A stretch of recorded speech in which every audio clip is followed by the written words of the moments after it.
초 정도 있어요. 세차 시간.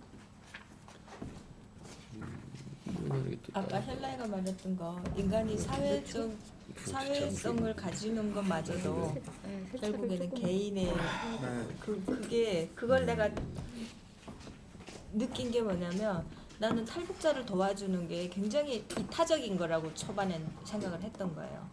이타적이에요. 근데 언니가 말씀하신 것처럼 탈북자들을 만나보면 정냄이 떨어진 사람 진짜 많아요. 말도 안 통하고 막 배신감도 느끼고 그러면 막 척이 떨어지거든요. 나는 너를 위해서 하는데 이런 생각 들죠. 근데 그게 한국에 와서 제가 깨졌어요. 그게 탈북자를 가까이에서 보면서 아, 이 사람은 내가 도와주는 것에 전혀 감각이 없는 거예요. 이거 좋아하는 거잖아 이런 거예요. 그러면서 제가 인도네시아. 그래서 나는 그게 깨졌어. 아, 내가 좋아서 한 거였다라고 받아들이기까지 저는 그 얼마 안 걸리고 공감하겠는 거야. 근데 그럼 지금 좋아서 하시는 거예요? 지금은 내가 내 선택이니까. 근데 그게 차이가 굉장히 커요. 내가 너를 위해서 한다는 거랑 근데 이거는 내가 내 생각이 이렇고 이 일을 해야 되는 게 내 선택이니까 이렇게 하는 거는. 근데 이 사람은 결과에 그러니까 따라서 예를 들어서 달라요. 이 사람은 고마워하지도 않고 좋아하지도 않는데. 근데 그래도 내 도덕적 어떤 판단이나 내 양심에 기초해서 내가 판단하고 결정해서 한 거니까 그 사람이 어떤 해도 나는 그 결과까지도 감수할 생각이 있는 거야 이제는. 그래서 제가 늘 생각하는 게 요즘 제가 계속 책임을 얘기하잖아요. 누구한테 내가 아까 우리 머리님도 단톡방에서 그 얘기했잖아요. 정치 누구를 막 밀어주고 뒤통수 맞는다. 그것마저도 내 몫이다 생각하면 괜찮다는 거예요. 아니 근데 그게 안 되는 정말 거죠. 아니 근데 그 내가 좀 오래 개입했었었는데 이러고 저러고 예. 그런데 그게 가장 큰 것 같아요. 그 가서 그 같이 우리 같은 했던 사람들도 이질감을 느끼는 거야. 그 사람들에게. 엄청나죠. 아니 어떤 이질감이냐면 어느 정도 살았던 사람은 정말 그 어떤 과정을 거쳐서 거기까지 간단 말이에요. 그러면 이 사람들은 그런 과정을 같이 견디기 위해서 함께 가주려고 갔는데 이 사람은 그 과정 없이 튀어 오려고 하고 그걸 원하니까 거부 반응이 일어나는 거야. 나 같은 경우는 또 특히 어느 때 그랬냐면 나는 내 자식을 교육할 때 예를 들어서 단돈 100원도 한번 제대로 딱 쉽게 딱 주지 않았는데 얘네들은 10,000원도 너무나 가치 없게 생각하는 거예요. 더 큰 걸 원하고 그러면 이런 과정 아까 공부를 하려면 예를 들어서 지가 먼저 뭘 좀 같이 따라와 주려고 하는 게 있어야 되는데 그런 과정을 10이면 9명이 안 거치려고 하더라고요. 안 거치려고. 사회주의 사회가 또 그 폐단이 뭐냐면 정부에서 뭔가를 주잖아요. 무료 뭐 주고 뭐 주고 다 아니 정부가 그걸 해주는데 너무 느꼈어요. 그러니까 진심으로 정말 다가갔던 사람들이 한두 달 하다가 다 떨어져 나와. 그리고 맞아요. 그 자리에 누가 있냐면 으쌰으쌰 하는 애들이 채워져. 근데 걔네들은 정말 솔직히 돈 한 푼 안 내는 애들이거든. 같이 갔던 사람들은 정말 말 그대로 겨울에 귤철이 오면 귤이라도 가져가서 거기서 또 얘기하다가 그래 이렇게 모아가지고 또 이렇게 자기가 할 수 있는 내에서 이게 같이 나누자인데 사상이 그게 바뀌는 전혀 안 게요. 되더라고요. 진짜 어려운 일이에요. 사상 바뀌는 게 본인이 철저하게 뭔가 어느 순간 정신이 삑 돌아서 나 바뀌어야지 이런 그 어떤 깨달음의 아니 근데 더 필요가 중요한 없는 사람이 거는 있고. 그 사람들이 그렇게 원하게끔 그 옆에 사회주의자들이 이렇게 만든다니까. 그렇죠. 그게 제가 답답한 건 그거예요. 그런 그렇게 사람 만들더라고. 항상 그러잖아요. 사회주의자가 소수인데 열정적으로 설쳐서 문제가 늘 커지는 거예요. 근데 자유주의자들은 그냥 내 머릿속으로 다 알고 그냥 점잖게 내 혼자 잘 살고 이러는데 오지랖을 안 피우잖아. 자유주의자들은 잘. 근데 이제 문제가 거기서 우려해야 되고 우리가 이렇게 긴장하고 있는 이유가 그 사회주의자들이 주장하는 것을 이룰 수 있는 유일한 방법은 폭력적으로 뺏어가는 것밖에 없다는 거 아니에요. 요즘은 화장실 어딘가요? 1층에 1층. 있어요. 아니 참 여기 이 문제인 거야. 목사님이 그 탈북민 도와주는 그 커뮤니티에서는 아까 얘기했던 그렇게 뭐 대화를 나누고 하는 그런 모임이 있나요? 한번 여쭤보세요. 저도 요즘에는 모르겠어요. 그 아니, 머리도 뭐- 탈북자들을 도와주는 그 어떤 그 목회자들 모임이 있을 거예요. 목회자들 그치. 모임은 저는 진짜 잘 아마 모르겠어요. 왜 고마워하지도 않고 바라지도 않는 도움을 왜 굳이 주려고 주시려고 하느냐? 하는 그 이유가 좀 궁금하네요. 그러니까 아까 들은 얘기가 나오는 거지. 네가 좋아서 하는 거 아니냐라는 얘기가 그 사람들은 나올 거야. 아니 그러니까 그거 하면 뭐가 선생님한테 좋길래 그거를 하는지가 궁금하다 이거. 아니 그러면 우리가 그러잖아요. 사회라는 게 우리가 예를 들어 이승만 대통령도 그렇고 뭐 사회의 어떤 정의 우리가 생각했을 때 역사의 과거를 쭉 돌아보면 어떤 정의로운 그 행동을 한 의로운 사람들이 있었다는 거죠. 그 당시의 사람들은 그게 무슨 의미인지 모르고 좋아하지도 않았을 수 있지만 우리가 지금 와보면 그런 사람들의 헌신적인 노력이 있었기 때문에 또 뭔가 지켜진 사회가 좀 가치들이 바뀌어지고. 있었다는 거를 저희는 사회주의가 나한테 준 건 그거밖에 없어요. 사회를 위한 그게 정의로운 그런 저는 되게 재밌게 느껴졌던 게 지금 이 사람들이 도움을 지금 원하지 않고 있다고 한다면 이 사람들은 지금 만족한다는 뜻인가? 아니지. 아니 원하고 있지 돈. 도움을 그래, 원하고 도움을 있는데 원하고 있지. 근데 우리가 주려고 태도가 하는 그래. 게 만족하지 태도가 않고. 좀, 만족하지 않거나 뭐 어떤 딱 매칭이 안 되는 뭐 그런 거죠. 제가 실제 그런 거 경험했어요. 그러니까 유엔에서 제가 그 멀시코프라는 미국 단체가 탈북자들 도와야 되는데 북한은 못 들어가니까 이제 연변 지역에 진을 친 거예요. 근데 중국에서 그런 일을 못 하니까 식품 회사처럼 해가지고 어쨌든 들어갔어요. 제가 그 회사에서 일을 했는데 그러면 유엔 쪽에 관련된 분들이 현지에서 실제 어떻게 일어나고 있는지를 보려고 탈북자 면담을 하러 와요. 1년에 이제 몇 번씩 사람들이 파견돼가지고. 근데 제가 중간에서 그걸 그 사람들을 이끌고 그 사람 택시 태워가지고 어느 이제 장소에 가서 탈북자 면담하고 뭐 이렇게 중간에서 이제 말하자면 다리를 놓는 역할을 한단 말이죠. 현지인이니까. 근데 오전에 뭐 몇 사람 하고 오후 또 해야 되는데 갑자기 그 미국인이 안 한다는 거. 오후 일정 캔슬한다는 거 왜 했더니 탈북자가 그 미국인한테 쪽지를 준 거예요. 쪽지를 써줬는데 뭐 한글로 썼는지 영어로 썼는지는 모르겠지만 중간에서 하는 사람이 브로커라는 거예요. 그래서 그 면담하는 사람들이 어느 정도 이렇게 인터뷰 비용을 줘요. 그 비용을 떼먹는다고 한 거예요. 그런 적이 없거든요. 그러면서 이 사람을 믿을 수가 없다고. 그러면서 당신들이 무슨 돈을 줄 일이 있으면 이 사람을 주지 말고 직접 다이렉트로 나를 달라 막 이런 내용의 그 쪽지를 준 거야.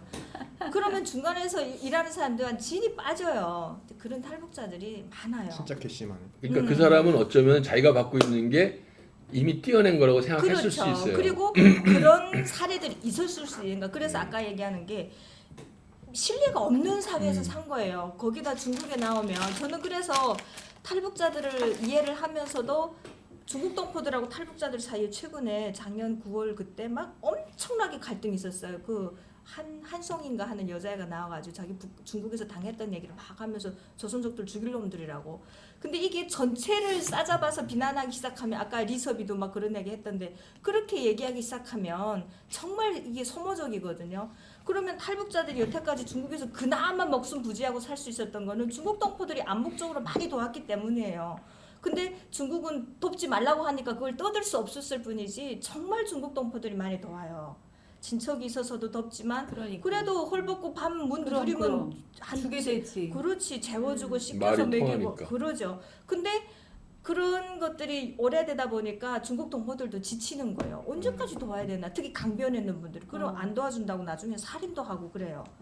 진짜 그럼 치안이죠. 인간성이 거기는 좀 그렇다. 아니, 그렇지. 거기는 그게 그러니까 아니라 현래가 경험하지 못한 아까 세계가 얘기한 있다는 소셜 시큐리티가 거기서 나오는 거야. 나는 이제 뭘 아니 그게 아니라 경험했냐면 사회 최저 보장이 지금 그러니까 무너진 거죠. 도와줬는데 어. 이 사람들이 바뀌는 마음이 없이 계속 바뀌만 한다는 그렇지. 거 아니에요. 그 사람들이 그러니까. 바뀌고 있거든. 그러니까 이 옛날에 받았던 사람은 오늘 온 사람이 아니야. 시스템이 정말 중요하다고 그러니까, 하는 게 맞아요. 헝가리에서 보면 사람들이 굉장히 이중적이야. 그러니까 신뢰의 사회에서 살지 못했기 때문에 그래서 그 가르치받지만 해도 그 공산당 그러니까 사회주의 사회에서 살다가 자유주의가 됐잖아. 근데 자기가 뭔가를 바라볼 때는 사회주의 시스템으로 봐. 그런데 나한테 뭔가를 얘기할 때 그러니까 예를 들어서 자기가 있을 때는 막 도둑이 많을까봐 뭐 문 잠궈야 된다 이것도 조심해야 된다 막 이렇게 막 단돌이 해 티사에서 예를 들어서 근데 자기가 어떻게 밖에 나가면 나 혼자 있고 애들만 둘이 있는데 내가 불안하고 무섭잖아 너 그러면 나 무서운데 어떡하냐 그러면 여기 너무너무 안전하고 괜찮고 이중적인 시스템으로 그 사람만 그러는 줄 알았더니 다 그래. 그 주변에 있는 사람들도 얘기할 때 다 이중 시스템이야. 그러니까 자기만을 믿으라는 거지. 다른 사람을 믿지 말고 그런 아니 마인드가 있어. 그러면 오히려 지금 탈북자를 도와준다는 그런 거 자체가 되게 마이너스 아니야? 그러니까 난 도와준다는 진짜 내가 마이너스처럼 생각하는 느껴지네. 도와준다는 개념은 아까도 얘기했지만 그 물질적인 지원 이게 아니라 이 정신 개조를 할 수 있는 그런 정신개조 도움이 말만으로 안 된다. 그러니까 오랜 그러니까 기간 동안 필요한 그게 거지. 도와주기 부대끼면서. 도와주기 때문에 이게 이제 계속 그 부모 자식 관계를 계속 얘기를 하는 이유가 이게 정신 개조를 한다고 하지만 그 말은 내 말 들으면 나 이거 해줄게라고 그렇게 간단 말이에요. 너 내 말 들으면 이만큼은 보장해 줄 수 있어라는 암묵적 관계가 성립되기 때문에 이 사람이 바뀌는 것처럼 보여요. 상담에서 제일 비판받는 많은 이유가 내 남자가 바뀌었는데 제발해서 오는 거예요. 그 이유가 뭐냐면 상담자가 이렇게 하면 삶이 나아질 거예요 라고 해서 상담자의 말을 들어서 했어. 그러니까 상담자가 이렇게 막 그런 걸 해줘. 잘했어. 그러니까 이 사람이 상담은 비판받아야겠네. 왜 바뀌어? 근데 나가니까 실제 사회에서는 아무도 자기가 상담자처럼 나를 안 대해주거든. 그러니까 다시 문제가 생겨서 다시 돌아오는 거야 상담자한테. 아주 전형적인 그 정신과의 응. 자기 문제. 그러니까 저는 그 제가 힘들었을 때 마음 공부했을 때 정말 몇 가지만 깊이 남는 게 뭐냐면 거기서 무슨 얘기를 하냐면 현위치란 얘기해요. 그럼 사회에서는 통용 안 되는 개념인데 현위치라는 게 네 현재의 주제를 알아라 이거예요. 네 현재 상태를 파악해야 되는. 근데 대부분의 사람들은 자기 현재를 인정하기 싫어서 정신적인 이상 행동을 보이는 거예요. 얘를 나 있잖아 한 가지만 얘기해주고 싶다. 네. 딱 자기는 자기 수준이 어느 정도 되는 것 같아 개선 씨? 그러니까 부단히 노력하는 거예요. 아니 물어보는 거야. 개선 씨 수준이 어떻게 알아? 아이 내가 저 어떻게- 뭐지? 뇌의 용량 수준이? 내 영양 수준 그러니까 모르죠. 뭐라고 해야 그거를. 질적 수준? 지적 수준. 내가 보기에는 굉장히 높거든요. 그렇기 그래. 때문에 그걸 깨우친 거야. 아니 대부분의 사람들은 똑같은 얘기를 100번을 해줘도 몰라. 아니 근데 그 우리 버스에서 내리던 어디 얘기해준다고 되는 일이 아니야. 그냥 오랜 시간 동안 이 사회 시스템에서 부딪히면서 자기네들이 좀 알아가야지. 그걸 아니, 그러니까 자꾸 노력을 얘기해준다고. 그러니까 어떤 아까 교육 말씀하셨잖아요. 그 민주주의 사회가 되려고 하면 기본적으로 세 가지 정도의 어떤 이 연구를 오래 해봤더니 필요하더라. 첫째는 1인당 GDP가 4천에서 8천 불 정도 내야지 된다. 두터운 중산층이 있어야 된다. 국민교육이 좀 이루어져야 된다. 이런 얘기 있잖아요. 그러면 사람들이 이해를 해. 머리 끄덕끄덕. 그러면 국민교육이 대체 어떤 것이냐라고 하면 사람들이 뽕 하다는 거예요. 그럼 어떤 국민교육 해야지? 거기서 그 세 가지가 나오는 거예요. 제가 아까 아침에 그거 인상 깊어서 메모를 했거든요. 국민교육 뭐냐면 건국 이념 교육을 하라는 거야. 이 나라는 어떻게 만들어졌냐 최소한. 둘째는 헌법이 중요하다. 헌법 정체성. 그래서 법치가 중요하다는 얘기를 해줘야 되고, 그다음 하나는 자유시민으로서의 권리와 의무에 대한 교육, 이거를 해야지 이게 건강한 그 시민 의식을 만들 수 있고, 이게 기초가 돼야지 이 나라가 민주주의가 그나마 잘 진행될 수 있다는 거야. 근데 대한민국은 바로 이 중에 몇 가지가 빠졌잖아요. 법치도 흔들거리고. 다 빠졌지. 네. 세계가 하나도 안 되지. 근데 지금. 그건 참 중요할 것 같아요. 왜냐하면 세계가. 흘러온 패턴을 봐야 파악이 되는데 예, 그 역사를 모르고 이것만 보면 불만만 느껴지니까 옛날에 흘러온 거를 실제로 우리 아이들이나 얘기를 해주면은 야 너네 내가 어릴 적에 이랬어. 그러니까 우리 어릴 적 생각하면은 아빠 때는 말이야, 뭐 엄마 때는 뭐 이런 얘기들이 생각해 보면은 그 엄마 아빠가 하나 고생했다고 자랑하려고 한 게 아니고 역사를 얘기해 준 거예요. 너 이런 흐름에 서 있다는 걸 얘기를 해준 거예요. 그래서 나도 야 무슨 뭐라고 얘기하면은 야 니네 할아버지 세대가 고생해서 이렇게 만들어 그때 아빠가 어릴 적엔 이렇게 했는데 지금 생각해보면 이렇게 됐다. 그럼 너희들이 이렇게 해서 이게 사실 몇 년 안 된 건데 이게 그러면 다음번에 어떻게 될 것인지 좀 생각해야 되잖아. 이런 얘기를 하면은 그땐 조금 수긍을 해요. 그러니까는 현재만 놓고 얘기할 게 아니고 역사를 조금 가르쳐야 될 필요가 있는데 거기서부터 뭔가 많이 어긋나는 건 맞는 것 같아요. 제가 한국 역사를 이렇게 조금 이게 피상적으로 이렇게 접해 보면 아쉬움이 뭐냐면요, 이렇게 연결성이 없어요. 중국 역사는 70년 역사가 죽을 써난 역사이지만 연결성이 있는 게 공산당이 딱 집권을 계속하기 때문에 지네끼리 알아서 공과 과 이런 개념을 도입해가지고 앞세대 잘한 사람 누구누구는 뭐 잘하고 뭐 또 이게 연결성이 있거든요. 근데 한국은 이승만 대통령이 하야로 끝났기 때문에 박정희 대통령은 어쨌든 그 하야를 부정하면서 또 일어섰어야 됐단 말이죠. 그러면서 이승만 대통령 공적이 그냥 밑에 싹 갈리고, 그다음에 박정희 대통령도 엄청나게 고생했는데 어쨌든 그렇게 돌아가시고 전두환이 올라오니까 전두환도 박정희를 또 부정해야 되고. 근데 이제는 이 정도 흘러왔으면 좀 성숙한 시민의식을 가진 사람들이 이승만의 공과 과를 얘기하고 박정희 공과 다 품어주는 이 우파의 어떤 역사의식이 절대 안 있어야 돼. 되는데 100년이 지나야 돼. 박정희 빠는 이승만 막 아니 근데 비판하고. 내가 그래가지고 언발의 오줌이라고 자꾸 얘기하는 게 응. 당장 부정을 해야 당장 이기거든. 근데 그러면 안 된다. 나는 이제는 이승만 그런 게다가 세력이 나와야 너희들이 된다고 봐요. 선택을 하든 말든 나는 이승만의 정신을 이어받는 사람들이다. 얘기하고 그러고 나서 자기 정체성을 분명히 하고 나중에 선택을 받아야지.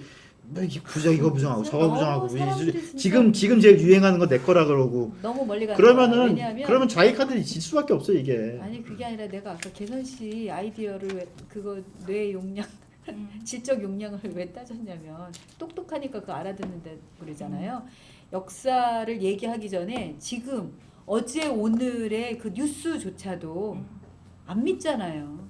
있는 그대로 아니, 사실을 얘기해줘도 현재는 안 믿는데 좋다 그건데, 그러면 이미 한 70년 전에 건 우리가 판단해 볼 수 있잖아요. 평가해 볼 수 있고. 저는 그런 노력이 그 역사학자들이나 학자들 사이에 분명히 있어야 된다고 봐요. 안 그러면 다 부정당해요. 이승만대로 부정당하고 박정희는 박정희대로 아니 부정당하고. 역사가 지금 그래서 역사를 제대로 연구하는 사람이 그나마도 이영훈 교수님, 이하 낙성대 연구소 저는- 거기 조금인 거지. 우리 내가 안 그래도 와가지고 70이래요. 이영훈 교수님도 어찌나 나이 연세가 아깝던가. 저 60대인 줄 알았는데. 아니 그러니까는 북침 남침도 헷갈릴 정도로 그 영어는 저도 가끔씩 헷갈려요. 중국어로 아, 써놔도 여기- 헷갈려. 아니 그게 원래 용어적으로 헷갈리는 거예요. 어. 그게 이게 북침 남침 헷갈린다고 사람들이 북한이 우리 침략한 걸 침공한 모르는 거라고 건 아니에요. 아니라는 걸 아니라니까. 군대에서 엄청 많이 헷갈렸어요 그거.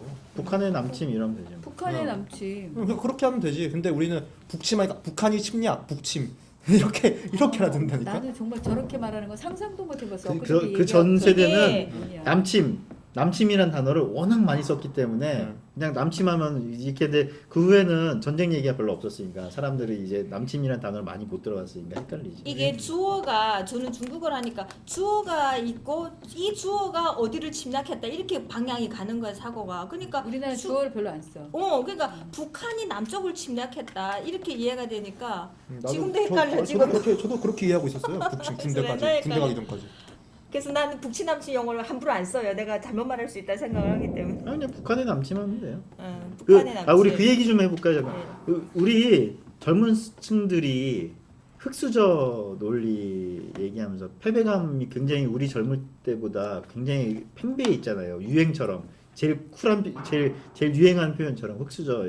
이제 왜 이렇게 패배감이 점점 더 극명해질까요? 젊은 사람들?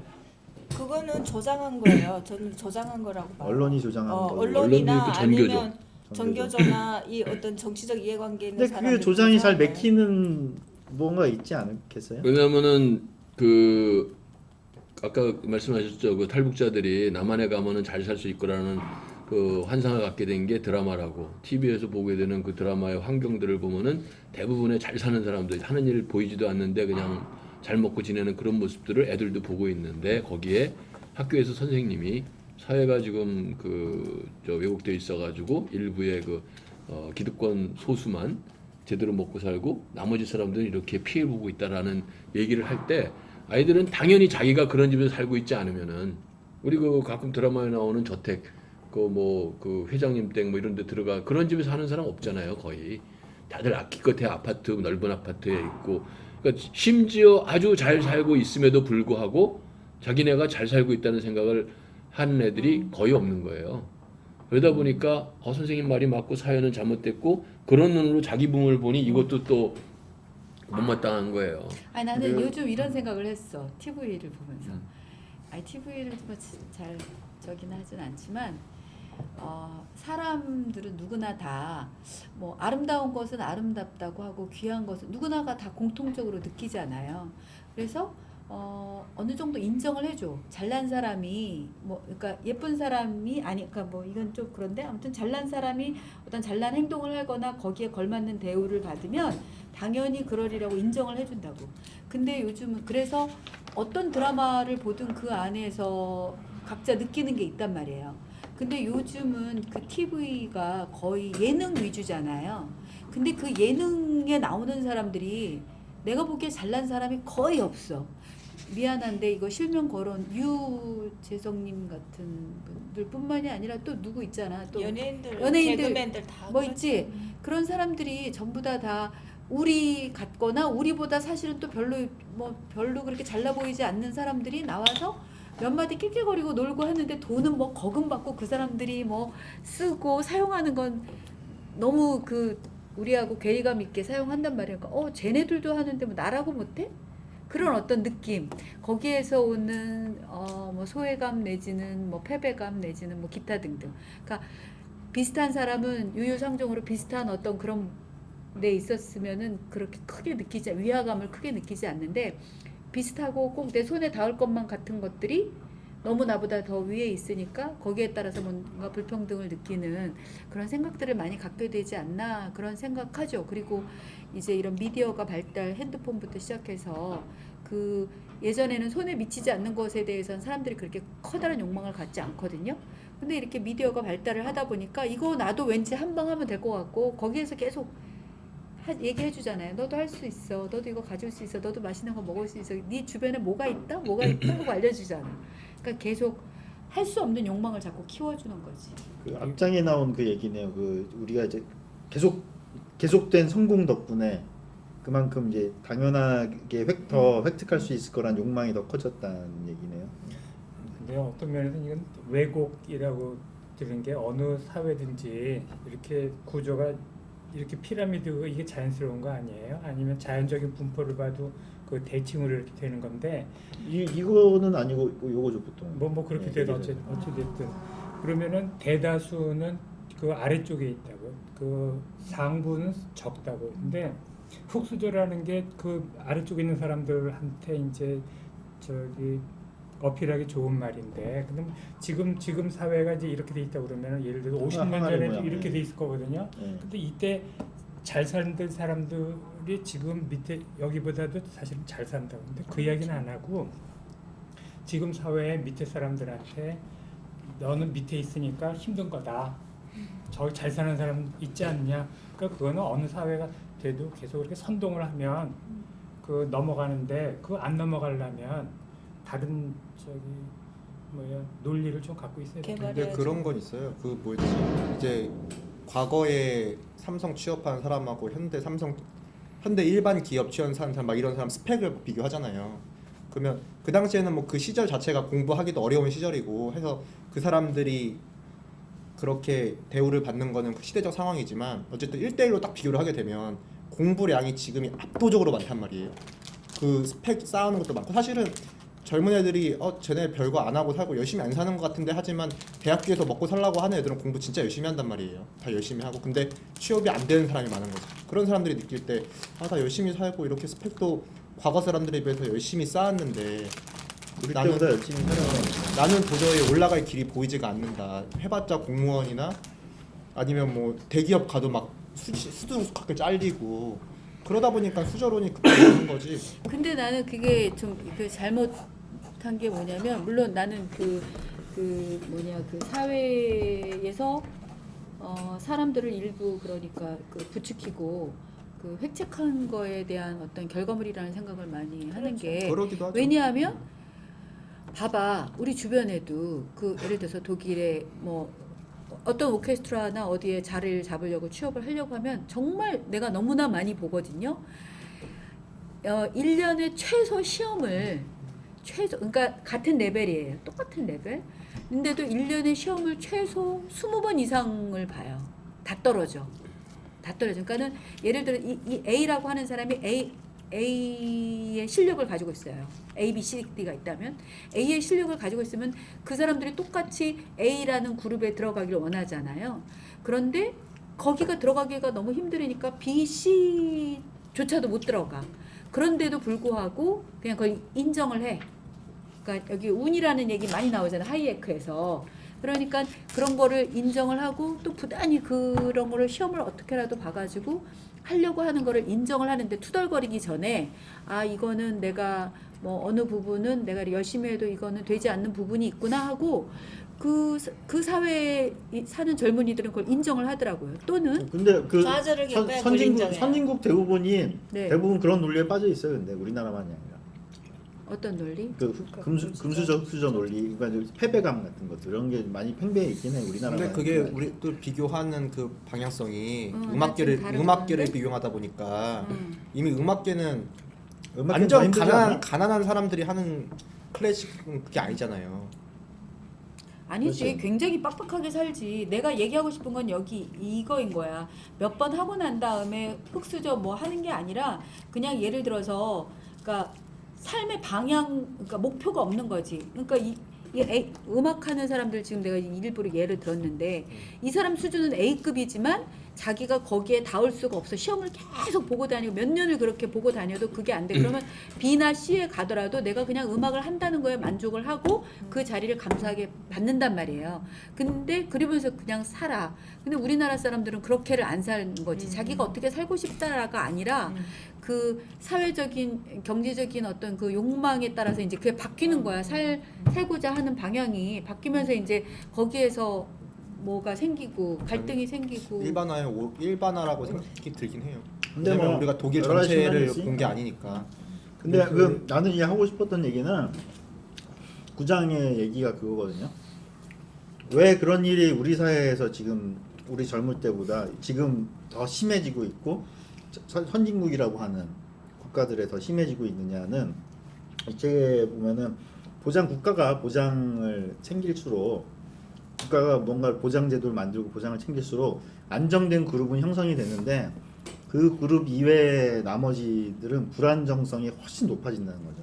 요즘 그래서- 저기 미국도 그렇고 미국은 좀 아니, 덜해요, 근데 미국. 아니 미국도 마찬가지고 유럽도 마찬가지고 보장이 자신을 못해요. 거기 있는 사람들도. 왜냐하면은 아니 자꾸 요즘은 이제 유럽이 돌아서는 바뀌니까. 분위기이긴 한데 기존의 유럽들이 굉장히 청년 실업률이 높고 그런 분위기가 굉장히 컸었어요.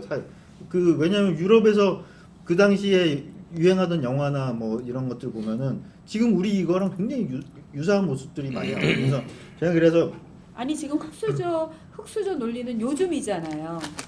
그러니까 이제 우리는 요즘 유행하고 있는데 유럽 같은 경우에는 이미 그건 예전부터 유럽 같은 복지국가에서 이미 많이 유행을 했던 그래서 그 추세라는 것 자체가 국가 보장이나 그 안정을 자꾸 보장하는 그룹이 만들어지게 하는 그 국가의 흐름하고 좀 난 연결돼 있다는 건 한번 좀 생각하자는 얘기를. 근데 취직하기 힘들고 한 거는 지금 세대만 아니고 난 자꾸 이렇게 하면 꼰대 같아지는데 뭐 어차피 뭐 어느 나이 세대나 다 들었으니까. 마찬가지. 근데 우리 아버지 세대를 보면은 전쟁 끝나고 난 다음 취직할 데가 없어가지고 정말 힘들게 살았거든요. 그러니까 그 젊은 사람들이 요새 젊은 사람들이 그 취직 못한다 대학 나와도 취직 못한다고 하는 거를 너무 그 자기 세대만의 문제라고는 안 했으면 좋겠어요. 근데 이거 나는 좀 대학 다르게 나오고 생각하는 대학 게 나오고 힘들어진 게 전문대도 다 대학으로 만들어 버렸거든요. 그러니까 당연히 대학 나와 취직하기 힘들죠. 그러니까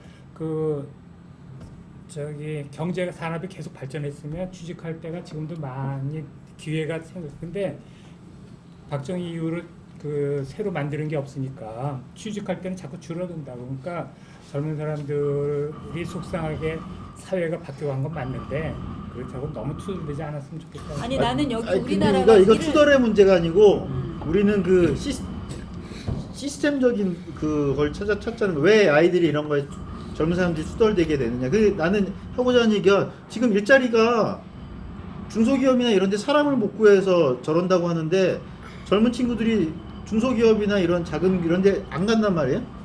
그게 설명이 된다는 거죠, 이걸로. 왜냐면은 그런 데 가면은 불안정성이 안정되어 있는 대기업이라든가 공무원들 외에는 국가 정책이 경험적으로 보면은 중소기업들 망해 나가고 뭐 하다가 정말로 그 근로기준법 안 지키고 막 그 완전히 그냥 깎여 나가다가 막 그 중간에 떨어져 나오게 되고 이런 모습들이 비일비재한 모습을 보니까 이 사람들이 그 불안정성이 높은 곳에는 그 자꾸 피하게 된다는 거예요. 그래서 이게 우리나라 젊은 친구들이 대기업 공무원에만 들어가려고 하는 거는 사실은 젊은 친구들이 지금 나약하거나 좀 약삭빠르다기보다는 지금 현실이 그렇다는 걸 반영하는 거라고 저는 그 얘기를 하고 싶었던 거죠. 현실도 그렇고 약속 빠른 것도 있는 것 같아요. 그러니까 아까 여기 이야기가 뭐더라? 유재석이 우리보다 별로 잘난 것도 없어 보이는데 걔네들 뭐 좋은 거 하고 사는. 근데 무슨 생각이 또 머리에 들어왔냐면 평등하다. 그러니까 다 평등한데 왜 쟤는 평등주의예요, 저거는- 평등주의. 근데 평등을 집어넣는 게 저기라고 그러더라고요. 존 스튜어트 밀이라고 그러더라고. 그냥 공리주의. 아니, 그러니까 저희 자유주의에다가 평등하지 않지. 걔가 얼마나 평등을 노력을 집어넣어서 했겠어. 세상을 아니 뭐 걔도 노력했지만 그만한 노력 안 한 사람 별로 없어요. 맞아요. 사회주의를 평등이라고. 인태한 사람이 그 사람이 이제 말년에 공리주의로 빠지면서 아니, 근데 우리나라 자유주의가 사람들이 사회주의로 넘어가게 한. 그 저기 뭐지 이 뭐예요? 그 어떤 갭을 더 많이 느끼는 거 있잖아요. 그게 기술이 없어서 그런 것 같아요. 왜냐하면 난 이거 독일에 내가 아는 곳이 거기밖에 없어서 내가 지금 그 예를 들 수밖에 없는데 아주 친한 사람 아들이 이런 거 부엌 같은 거 선반 만드는 그 고등학교 장인 시스템 거기 이렇게 나왔는데 그런 게 있다고 해서 그 사람들도 아까 얘기하는 대기업에 들어갈 수가 있지 않아요. 거기 있는 사람들 이제 그 사람이 기자이기도 하고 그래서 그 사회에 대해서 얘기를 많이 할 기회가 있었는데 걔네들은 우선 자기가 들어갈 수 있는 데를 먼저 들어가는 거예요. 먼저 들어가서 자기가 좀 어디 시험을 자꾸 봐갖고 내가 뭐 $200 뭐 시간에 $200 이거를 하는 게 아니라 일단 내가 들어갈 수 있는 데 가서 일을 하면서 기회를 보면서 점진적으로 자기의 몸값을 높여서 이렇게 올라가려고 해요.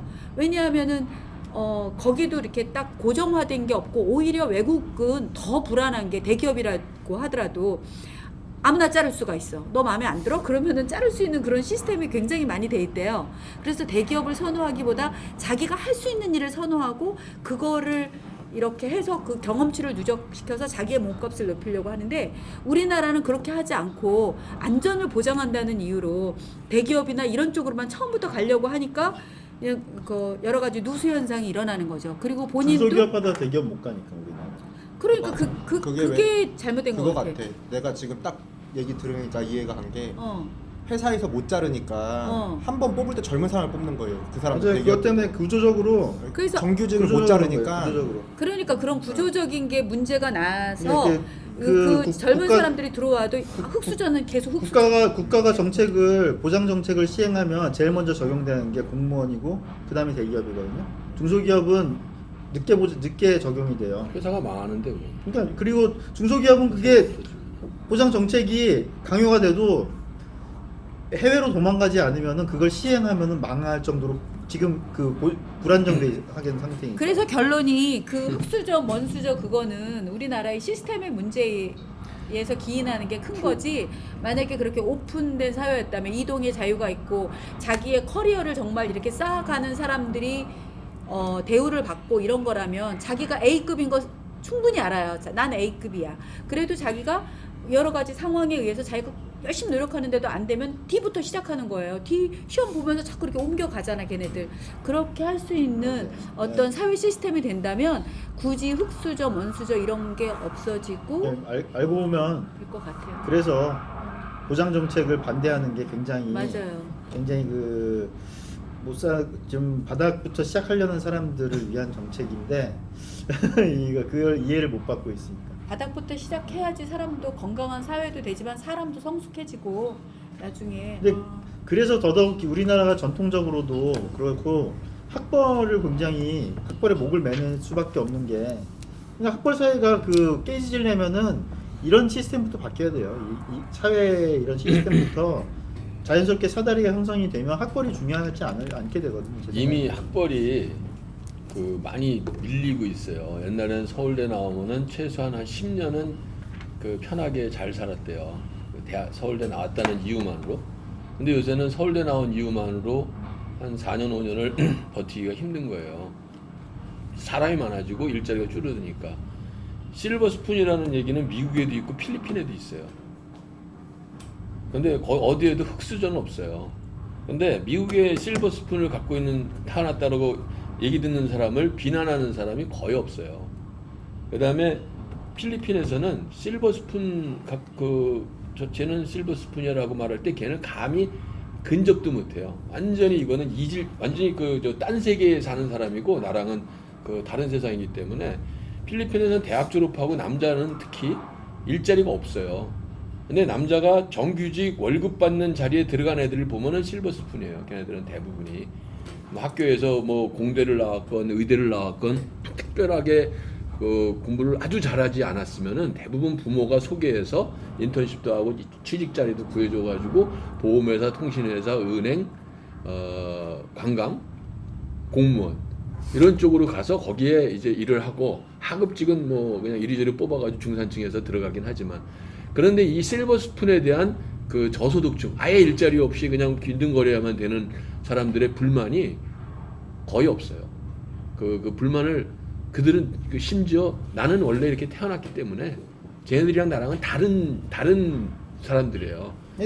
너무 그런 것도 사실은 참 이게 안 좋은 거 아닌가? 안 좋은 건 맞는데 안 좋은 건 내가 그걸 뭘 좋다고 조장하는 것도 아니고 우리가 너무 이 평등주의 아까도 이제 저 얘기했었던 거죠. 우리가 너무나 평등주의에 빠져가지고 그 대기업 선택 안 하는 게 물론 제도적인 것도 있지만 주변에서 대기업 안 가면 심지어 내 후배 하나는 결혼하기 위해서 대기업 들어갔어요. 그리고서는 갔다가 그 결혼하고 나서 그만두고 나왔어요. 사기 결혼이네. 결혼의 조건이 대기업. 생존을 그래도 그거는 뭐 갈 수 있는 만큼의 이제 이혼 사유 능력이 있는 건 사람이 이혼 사유 될 거니까. 텐데, 이혼 사유. 이거는 뭐 나쁘다고 저는 보지 그리고 그건 아까 이제 윤호님이 이제 말씀하셨지만 사실은 그 취직하기 쉬웠던 시절이 있었어요. 우리 세대가 아주 정말 축복받은 세대예요. 졸업할 때 취직 뭐 거의 대부분 다 할 수 있었어요. 왜냐하면 일자리가 계속 늘어나고 있었으니까 대한민국이 팽창하고 있었기 때문에 우리 세대는 진짜 행복한 세대였어요. 근데 웃기는 게 취직도 쉽고 저기 한 시절이라고 얘기하는데 생각해 보면은 그때 정말 힘들었던 시절이거든요. 왜냐하면은 맨날 밤늦게까지 일 시키고 일 끝나면 막 회식하고 생각해 보면은 개인적으로 굉장히 그 뭐라 그러지 그 제한이 개인이 없다 없는 보니까 개인이 그냥 사람들 그 시절에 아닌데. 일하다가 사람들 그 술병으로 죽고 과로사? 암 걸려 죽고 나는 아직도 그치, 기억나는 게 많았었죠. 옛날엔 정말 간경화 환자도 많고 정말 간경화? 안경. 달려나가는 사람들이 정말 많던 시절이기도 했고 일본에 근데 이게 아무것도 아니었지. 저는 지금 생각이 지금은 그런 삶이 없잖아요. 강제로 국가가 이렇게 막 더 이상 못하게 해서 이런 상황을 만든 면도 있는데 그 시절에 국가가 제어가 안 들어갔으면 자연스럽게 이런 모습으로 왔을까? 이런 생각이 들 때도 있고 그래도 모르는 거지. 이제 그 시절이 계속 지속됐으면은 여기 사다리도 자연스럽게 그 유지되고 어느 정도 이 사람들이 안정된 생활도 하고 이랬지 그때- 않았을까? 나는 그건 좀 고민이 그때 있었던 일이 뭐냐면 이거는 한 기업의 문제지만 저 경우이지만 저 주식회사 대우가 내가 이제 복직을 하려고 그랬어요. 85년에. 그랬더니 우리 1년 선배가 말단 사원이에요. 1년 선배니까.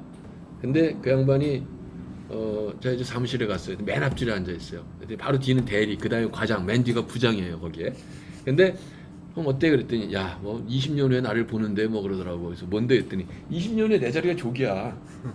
칭칭씨. 3년 후면은 대리 되고 한 5년 있으면은 과장 되고 뭐 한 10년 후면 그 부장이 됐었는데 그 이제는 시절을 맞아요. 그런 그게 희망이 있었어요. 고전까지는 그랬어요. 그랬는데 자기는 이제 이게 두 배가 돼가지고 한 5년 있어야 대리되고 10년 넘어야 2, 3년 돼야 과장되고 20년 지나면 부장되는 거라는 거예요.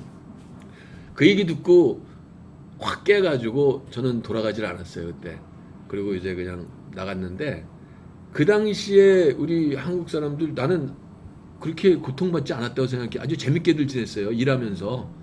얼마나 대우는 원래 재밌어요. 대우 그것도 원래 재밌었어요? 대우 사람들이 좀 남달라요. 네. 이렇게 보면 그냥 하여튼 그 재밌게 일했어요 그때. 그렇게 내가 한 가지 더 고통스럽지. 얘기해줘요. 뭐요? 술과 함께. 근데 우리 때 뭐 직장 기회도 많고 하긴 했지만 그래도 난 그 월급 받아가지고 파운드 케이크를 하나 사 먹고 싶은데 그 돈을 못 쓰는 거야. 그러니까 좋긴 했지만 그런 돈은 못 썼어요.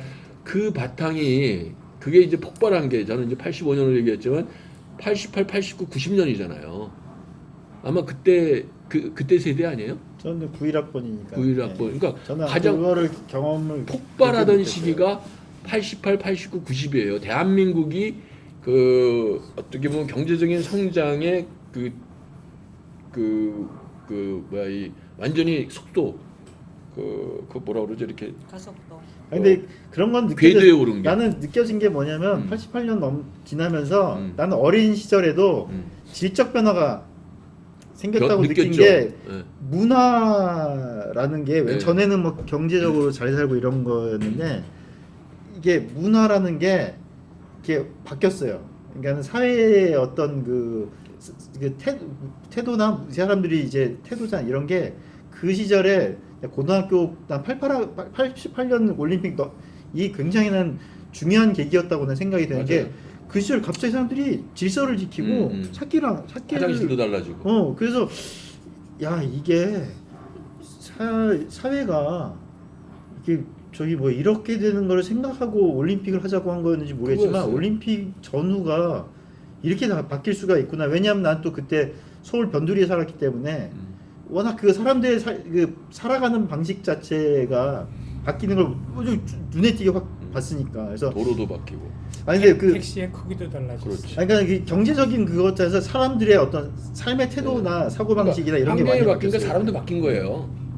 뭔 얘기가 거기서 태도하는 거죠. 아무튼 뭐 그래서 이제 그때 저는 그래가지고 그 즐거움 그때 막 뭔가 해서 성취하고 그런 즐거움이 사실은 거세된 상황을 어떻게 보면은 또 그런 식의 표현으로 반영되는 거 아닐까. 그리고 여기서 좀 창업자 정신이 네. 그 말살되는 게 사회주의 체제에서는 그 암만 자기가 노력하는 것 자체가 미덕이 아닌 게 된다 그랬는데 우리 세대 때는 사실은 직장 생활하는 게 미덕이 아니었어요. 그거는 제일 어떻게 보면 무능한 어쩔 수 없이 남아 있는 그런 그 추세였거든요. 옛날에는 공무원 가는 게 사실은 좀 모욕이었으니까. 그렇지 선생하는 것도 그렇고.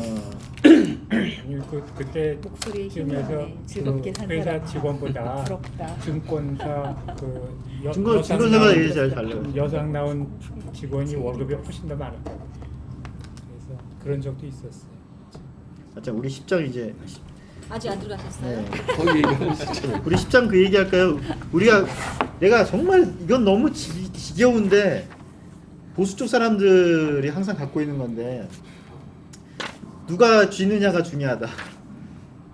그래서 항상 하는 얘기가 좀 뭐 역사적 우연에 의해서 이제 뭐 중국, 북한 그 심지어 독일 그 파시즘까지 그 인물만 자꾸 본단 말이에요.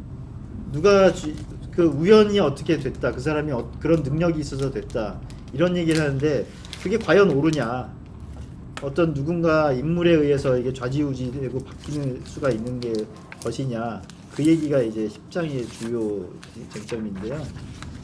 어떻게 생각하세요? 책 읽어보고 어떻게 느끼셨어요? 그러니까 뭐 사회주의자가 자기 정책을 성공적으로 이끌려면 물론 여기서 나는 빠진 게 하나 있다고 생각했어요. 그 온건한 사회주의자 그 철인이 국가를 사회주의 체제로 끌어가지고 성공하는 경우는 빼놓고 지금 얘기한 거예요. 그렇게 해서 성공한 게 있어요? 아니 뭐 있다고 그러니까 얘기하는 게 아니라 어떤 것이 성공으로 그러니까 할지. 그러니까 그때 근데 사회주의가 우리가 계속 얘기했던 것처럼 사회주의 규모가 작은 경우에 성공 가능하다고 관이 짧아. 얘기했잖아요. 성공 가능하다고 얘기했잖아요. 싱가포르 같은 데좀 비슷하지 않아요? 그렇죠. 그러니까 예를 들면 예를 들면 싱가포르이 제일 연구 대상이죠. 그런 사실은 측면에서는. 네. 홍콩도 그런 면에서 그 거기 순수 자유 경제가 아니었어요. 거기도 뭐 그 조장한 그 중국의 경제 저임금을 활용하는 그 기술자들이 또 다 빠져나와가지고 하는 그래서 두 도시 국가들은 대만도 그렇고 가능해요. 대만하고 그래도 싱가포르하고는 많이 다르지 엄청 않아요? 차이가 나죠. 왜냐면 대만은. 그런데 사실 그 이끌어가는 방향성은 비슷했는데 네. 장개석 총통도 엄청 강력했잖아요. 사람 다 빠져 태평양에 또 다 죽이고 그랬다며 왜? 아니에요? 난 몰라요. 난 본 적이 없어가지고. 나 그랬는데, 왜 그런 예. 얘기 들었는데 아무튼 그런데 싱가포르하고 그 통치 스타일은 비슷했는데 결과물은 너무너무 차이가 많이 나는. 어떻게 그거 그 싱가포르 같은 경우에는 아무튼 모든 사람들이 살고 싶은 이상형의 스타일이란 말이에요. 물론 경쟁이 너무너무 치열해서 걔네는 유치원부터 뭐 경쟁 때문에 사람들이 거의 짓눌려 있긴 한데 그래도 아무튼 사람들이 그 안에서 나름 편안하고 오히려 그런 시스템을 사람들이 더 좋아하고 사는 삶이 완전히 좀 깔끔하고 깨끗하니까. 근데 대만은 안 그러거든요. 거의 중국하고 뭐 별로 다를 바 없다. 조금 자유로울 뿐이지. 그래요? 대만 사람들은 네. 대만 사람들이 대만 뭐 사람들 싱가포르 정도 수준까지는 안 가도 싱가포르하고 자기네들은 너무 차이가 난다 이러면서 그래요? 대만 사람들 싱가포르 굉장히 나는 대만 이상형처럼 사람들하고 일을 많이 생각하던데? 아니 그거는 물론 우리나라에서 지금 싱가포르를? 사는 애 젊은 애들이 와 헬조선 얘기하는 거랑 같은 심정일 거예요. 대만 애들이 그 근데 갖고 오히려 있다는. 저 같은 경우에는 싱가포르에 가봐도 그렇고 싱가포르 사람들을 봐도 좀 답답함 같은 거 느끼거든요. 엄청. 대만은 좀 오히려 좀 자유롭게 느껴져. 그러니까 한 번밖에 안 가봤잖아. 대만이 괜찮은 나라예요. 아 그래요? 제가 대만하고 일을 많이 했고 대만에 여러 번 갔는데 네. 거기가 이제 장개수 총통이 쫓겨나와가지고 기존에 있던 그 타이와니즈를 억압하면서 네. 정말 계획 경제를 이뤄낸 거거든요. 네, 시행했잖아요. 예, 그래가지고 심지어는 국가에서 저 식당업을 권장을 했어요. 집에서 밥해 먹지 말라고. 인구가 없으니까 다 가서 일을 해야지. 남녀 구분 없이 다 나가서 일해라. 그래서 회사에 가면은 여자들이 많이 나와 있는데 그 인구가 없어가지고 거의 진짜 다 동원된 거예요. 그래서 집에서 밥해 먹는 거 하지 말고 그 식당 가서 밥 먹어라 그래가지고 식당 낸다 그러면 정부 보조금이 엄청 나왔어요. 그래서 대만에 식당이 동네마다 정말 꽉 차 있어요. 그래서 대부분의 사람들이 집에서 밥을 안 해 먹고. 그러니까 이런 정도의 계획 경제로 중소기업들 권장. 물론 한국하고 대만의 가장 큰 차이가 대기업 중심과 중소기업 중심의 차이가 있죠. 그 경제 발전이었는데. 그럼에도 불구하고 대만도 나름대로 그 아무것도 없었던 타이완이라는 그 섬에서 경제 부흥을 잘 이뤘죠. 한때는 네, 대만이 우리보다 알아요. 더 나을 정도로 가다가 아까 얘기한 8890 요때 이제 그 한국이 워낙 빨리 올라가 버리니까 따라오질 못한 거죠. 그래서 대기업 중심의 경제 정책이 성공했다고 이제 저 자랑도 했던 건데 그래서 뭐 대만이 비교를 굳이 현재 싱가포르에 한다면은 좀 처진 거는 맞을 거예요. 싱가포르는 워낙 작은 데고 규모가 너무 비교가 안 돼요.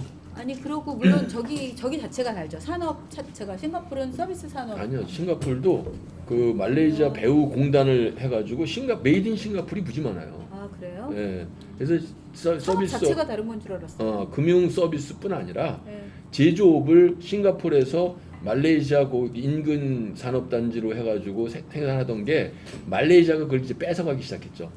왜 니들이 왜 우리 거를 다 쓰면서 그리고 싱가포르 그 땅도 원래 말레이시아 저 영토였거든요. 그걸 산 거니까. 그러니까 그 싱가포르에 대해서 인구가 작은 상태니까 나는 가능했다고 생각해요. 아 근데 그거는 아니었어요? 저 태평양이 다 빠뜨린 거 그런 거 난 아니었어요? 몰라요 그 얘기는. 아니 그 충분히 가능할 수 있는. 나는 얘기일 계획 거예요. 경제에 둘 다 중국 사람들로서 계획 경제를 그렇게 강력한 계획 경제를 끌어갔는데 왜 그렇게 달라졌을까가 나는 아까 잘 모르고 하나는 그 서비스 산업 쪽으로 제조업. 발전하고 하나는 제조업인데 그 중소기업 평이었잖아요. 네. 그래서 문제가 생긴 건가? 그러니까 자본이 없다 보니까 자본이 없는 상태에서 그 경제 발전을 이렇게 기술 개발을 할 수도 없고 뭐 시설 투자를 크게 할 수도 없고 그 위험 부담할 수 있는 그 규모가 작기 때문에 이 두 가지 거대한 시설 투자와 기술 개발은 위험 부담이 굉장히 큰 거거든요. 그렇기 때문에 대만의 중소기업들이 할 수 있는 혁신은 굉장히 제한돼 있었어요. 그래서 거기서 끌어낼 수 있는 거는 저렴한 인건비와 그 높은 생산성, 그거를 바탕으로 그 정말 한동안은 거기가 세계 공장이었죠. 공장을 중국에 뺏기고 중국 넘어가는 바람에 대만이 지금 축소가 된 거예요? 거고. 무슨 얘기가 오가느냐 알 수가 없으니 그 선한 사람에 의해서 전체주의가 확립되면 괜찮아질까요? 아니요. 왜 어떻게 왜? 선한 사람 아니 아까 얘기했잖아, 저는 시스템. 있잖아요. 초반에 뭐 사회주의를 하고 싶었던 사람들이 처음부터 악마였다고 보지는 않아요. 초반에는 자기 나름의 어떤 그 착한 마음에 민중을 구해보겠다는 뭐 예를 들어 그런 마음에서 출발했지만 우리 요 제목에서 딱 나오는 것처럼 모든 권력은 부패한다. 여기에 핵심 있는 거예요. 이게 왜 부패하냐? 이게 독재 권력을 계속 밀어붙이든가 아니면 계획을 포기하든가 하는 양당 선택의 순간이 왜냐면은 이제 뭔가 발달하면은 각자의 개개인들의 욕구들이 생기고 그 욕구를 채우기 위해서 뭐가 나와야 이제 또 발전을 하는 시스템이니까 개개인들의 욕구라는 건 생각들이 다 바뀌는 다양해지는 거니까. 그래서 저는 그때 그 우리 윤호 선생님 정리하신 거 사회주의는 기본적으로 인간의 이성을 완벽하다라고 생각하는 거. 자유주의자들은 완벽하지는 않다. 그렇지만 우리 노력해가지고 어쨌든 인간 부족하지만 인간들끼리 서로 맞춰가면서 살아갈 수 있는 거. 그다음 보수주의자는 인간 이성을 아예 안 믿는 거. 저는 이 정리가 되게 기억에 남는데 바로 이 사회주의자들이 그거예요. 권력이 영구히 갈 수 있다. 내지는 어떤 한 권력자가 절대적으로 선하다 내지는 절대적으로 영명하다. 그게 성립하는 자체가 바로 인간 이성이 완벽하다 믿는 그 전제가 있기 때문에 그래요. 심지어 자기들 집단 이성, 자기들 생각하는 우리 지도부의 지도는 완벽하다. 이런 착각에 빠져있기 때문에 부패할 수밖에 없는 거예요. 근데 이제 그거는 그 완벽해서 완벽한 게 아니고 완벽해야 사람들이 따라오니까. 그러니까 어쨌든 그러니까 이제 그리고 자기 측면이죠. 내가 그렇게 믿어야 사기도 성공을 하니까. 그러니까 이제 그 지도부가 완벽한 신에 가까운 완벽한 존재가 아니면 사람들이 믿고 따라오지를 못하니까 자꾸 그렇게 만드는 거죠. 계속 우상화로 빠진다는 거죠. 그리고 거짓말도 계속 만들어 가는 거잖아요. 그런 생각을 해봤어요. 만약에 박정희랑 이승만이 순서가 바뀌었으면은 오늘의 대한민국이 어떻게 됐을까? 그러니까 박정희라는 사람이 만약에 초대 대통령이 됐다면은 과연 이승만 같은 그 자유민주주의 국가를 설계를 하고 그거를 시작을 했을까? 저는 아니라고. 당연히 아니죠. 그랬으면은 이승만이 그 후임으로 왔을 때 이승만이 할 수 있는 일이 그렇게 크지 않았을 거예요. 아마 이렇게 칼부림이 났겠죠. 칼부림 이승만 성격에. 이승만이 당선도 조봉암 죽이잖아요. 이승만은. 그러니까 그 순서도 참 운이 좋았던 거예요. 대한민국은 축복의 나라입니다. 그거를 그거 모르고 있잖아. 이렇게 그 된 토대가 김일성의 있었으니까 나비효과. 가능했던 거네 진짜. 순서가 그렇게 됐으니까. 아니 또 있어 김일성의 나비. 김일성 나비 효과 제가 대표로 얘기해 설명드릴까요? 주세요. 김일성의 나비. 김일성 나비 효과가 뭐냐면 6.25를 일으켰기 때문에 네. 박정희라는 인물을 역사 무대에 등장시킬 수 있었다는 거예요. 안 그러면 이승만 대통령이 했던 예를 들어 군부대 내에서의 남노당 숙청이나 뭐 이런 것들을 했다면 박정희는 그냥 사형당했거나 아니면 뭐 한직에 있었거나 했을 텐데 6.25가 딱 발생하니까 말하자면 전략을 짤 수 있는 인재가 없는 거예요. 그러니까 주변에서 저기 어디 한직에 가 있던 박정희를 적극 청구했대잖아요. 그러면서 박정희가 살아났다. 그런 측면에서 박정희는 이승만 대통령한테 고마움을 표시해야 되는데 당시에 마음속으로 정체성 감사했을 그랬기 거야. 때문에 귀국을 허용 안 한 거예요. 자기가 들고 그 쫓겨난 사람, 자기 기반도 약했기 때문에 만약에 그게 한 10년 정도 지난 후에 이승만이 돌아오겠다 그랬으면은 그때도 좀 기반은 강하진 않았는데 뭐 그래서 70년대 제가 중반. 역사를 이렇게 보면 공짜가 없다는 게 본인이 그렇게 하신 거를 따님이 지금 헌신의 희생을 해가면서 이승만을 부활시키고 있잖아요. 건국 정신을. 슬프지만 그렇게 보이더라고요. 그러네. 저는. 네. 그래서 이제 통상적인 도덕 가치를 무시하든가 아니면 계획 체제가 실패하든가 선택해야 되는 상황에서 기존의 이제 국제주의적인 사회주의자들, 유럽에 있는 사회주의자들은 그거를 이제 못했다는 거죠. 근데 그거를 과감하게 실행한 저희 파시스트들 그리고 소련, 북한, 중국도 마찬가지고 중국도 지금 그거를 과감하게 실행해야 이 계획 시스템이 안 무너진다고 판단하고 지금 다시 독재를 강화하고 있습니다. 그래서 그렇게 하지 않으면 그 시스템은 이제 전체주의, 집단주의, 계획경제 시스템은 유지될 수 없다. 기본적으로. 그래서 그렇게 갈 수밖에 없다는 거지. 그래서 그 도덕적인 것이 그 사실 그 도덕이 원인이 아니라 사실은 결과다. 집단주의 계획 시스템의 결과다. 얘기를 하는 거고 이제 우리 그 대깨문이 왜 나올까요? 대깨문 인이 하고 싶은 거 다 해 하는 사람들이 왜 나오게 될까요? 최근에 영화를 하나 제가 그 알게 됐는데 제목이 그 디벨 또 영어로는 뭐 더 웨이브래요. 근데 이게 독일에서 독일 영화인데 독일 교실에서 고등학교 교실에서 선생님이 독재가 가능하냐, 저희들이 독재를 받아들이겠냐라는 그 주제로 처음에 질문을 했더니 애들이 말도 안 돼, 나치즘이나 파시즘은 이제는 가능하지 않다. 이게 2008년 영화예요. 했는데 그때 선생님이 그래? 그럼 우리 한번 실험 한번 해볼까? 그럼 아주 간단한 제안을 해요. 첫 번째, 이 교실에서는 내가 지명한 사람만 대답을 한다, 말을 한다. 그리고 그 사람은 일어서서 얘기를 한다. 이게 첫 번째 이제 첫 시간에 한 얘기였어요. 그리고 나서 시간이 가면서 애들이 그럼 우리 이제 그 뭐 인사할 때 뭐 이렇게 합니다. 뭐 옷은 하얀색으로 통일합니다. 그것만 시켰는데 처음에 시작을 했더니 애들이 점점 일체감, 그 유니티를 느끼고 거기에 그 어떤 그 자기 소속감을 느끼게 되고 거기에 힘을 느끼는 거예요. 그 영화에서 가장 특징적인 인물이 하나가 평소에 아주 열등했던 애, 저렇게 밀려있던 애가 어느 날 갑자기 자기가 이 속의 일원이 되니까 자기가 힘을 느끼기 시작했어. 그래서 안정감도 느끼고 그러니까 얘는 아주 열렬한 추종자가 돼요.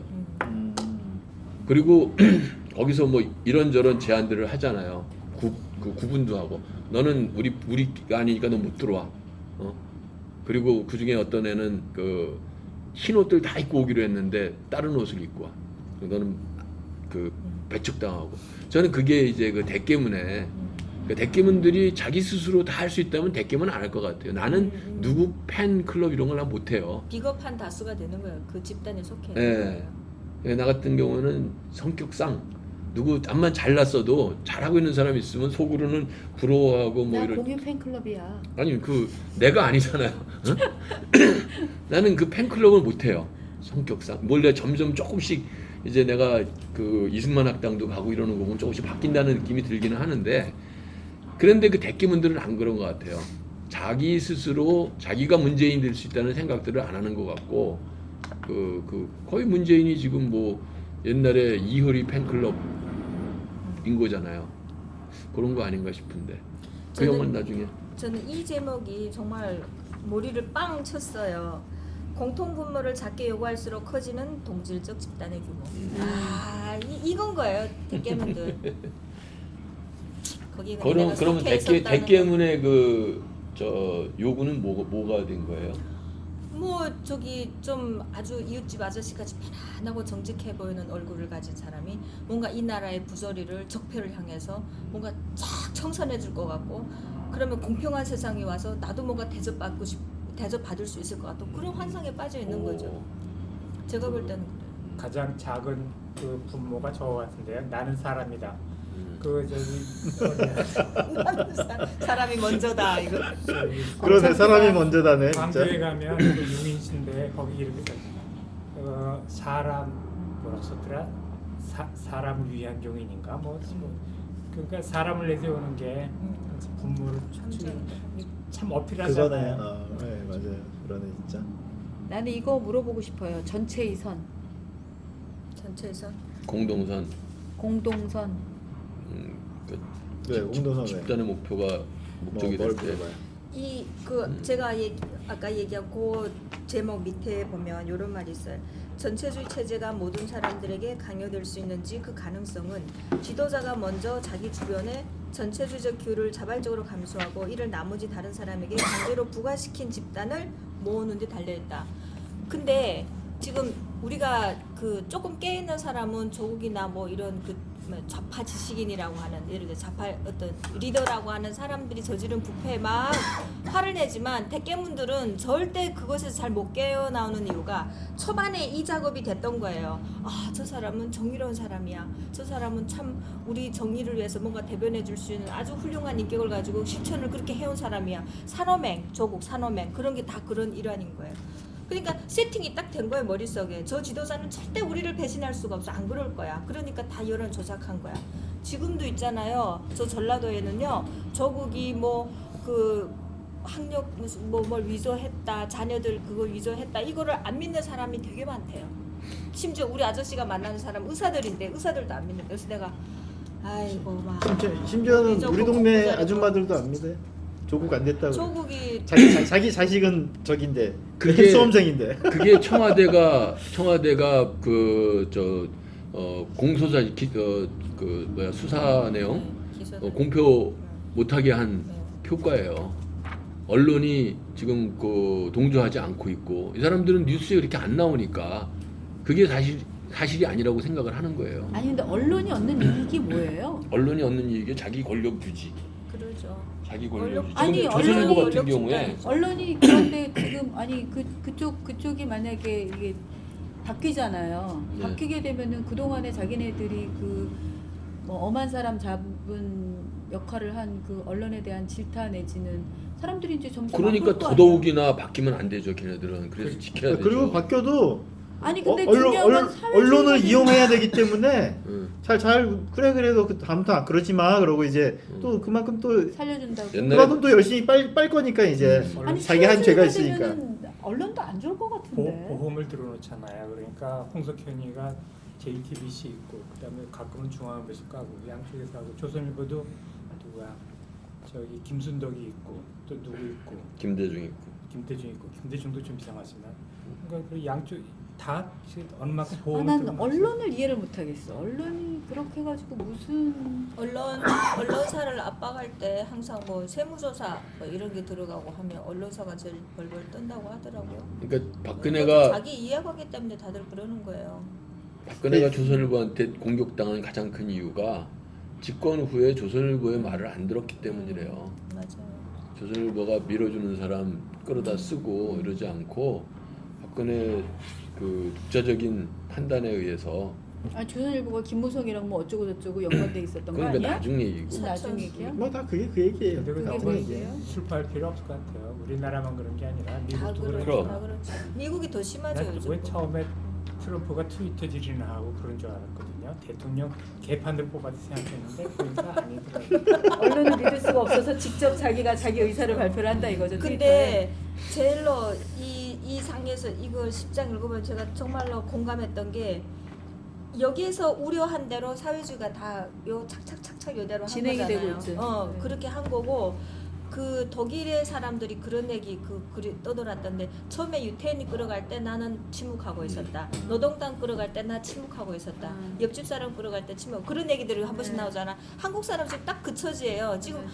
진중권 정의로워요? 전 아니라고 봐요. 아니죠, 당연히. 자기 이해관계 달리니까 이제 정의로운 척하고 불법 촛불에 동조하는 세력 어쩌고저쩌고 하는데 너는 그때 뭐 했냐 이거예요. 근데 저런 사람이 한국 사회 다수라고 할 수는 없지만 상당히 많다는 팬팬 거예요. 뉴스인가 뭐 어디에서 그 최 앵커 최대요? 최대한 앵커가 저 진중권이가 이렇게 반목하니까 둘이 반목하니까 저기 뭐지 그 인터뷰 하려고 연락을 했대요. 그럼 맨 처음에 전화를 받았는데 여기 어디지 정주필레 페넨이라고 하니까 딱 끊어버린. 그러니까 하나도 안 바뀌었다는 얘기지. 그러니까 오파들이 좀 착하고 순한 게 뭐냐면요. 윤석열이가 또 조사를 해주니까 윤석열 이러고 또 진중권이 그러니까 진중권 유재일이 좀 나와서 뭐 얘기해서 유재일 그게 절대 아니거든요. 기본이 어떤 측면에서 출발해서 그 사람들 말했는지를 보고 좀 더 깊게 지켜보고 그러니까 이제 메시지를만 받아들여야 되는데 자꾸 메신저를 바라보는 습성이 있어요. 맞아요. 그래서. 사람을 자꾸 바라봐요. 그 사람이 그 말을 할 때 자기 이해관계가 있으니까 그 말을 하는 건데 윤석열 욕 그렇게 하더니 싹 얼굴 싹 저는 지금도 사실 윤석열은 그냥 검찰이다 이런 그냥 생각이 검사예요 들지 그냥. 무슨 막 우파여서 그런 게 아니잖아요. 그 사람 마르틴 니멜런가 그렇고요. 그다음에 저는 반대로 무슨 말을 하더라도 난 그 사람이야. 그럼 난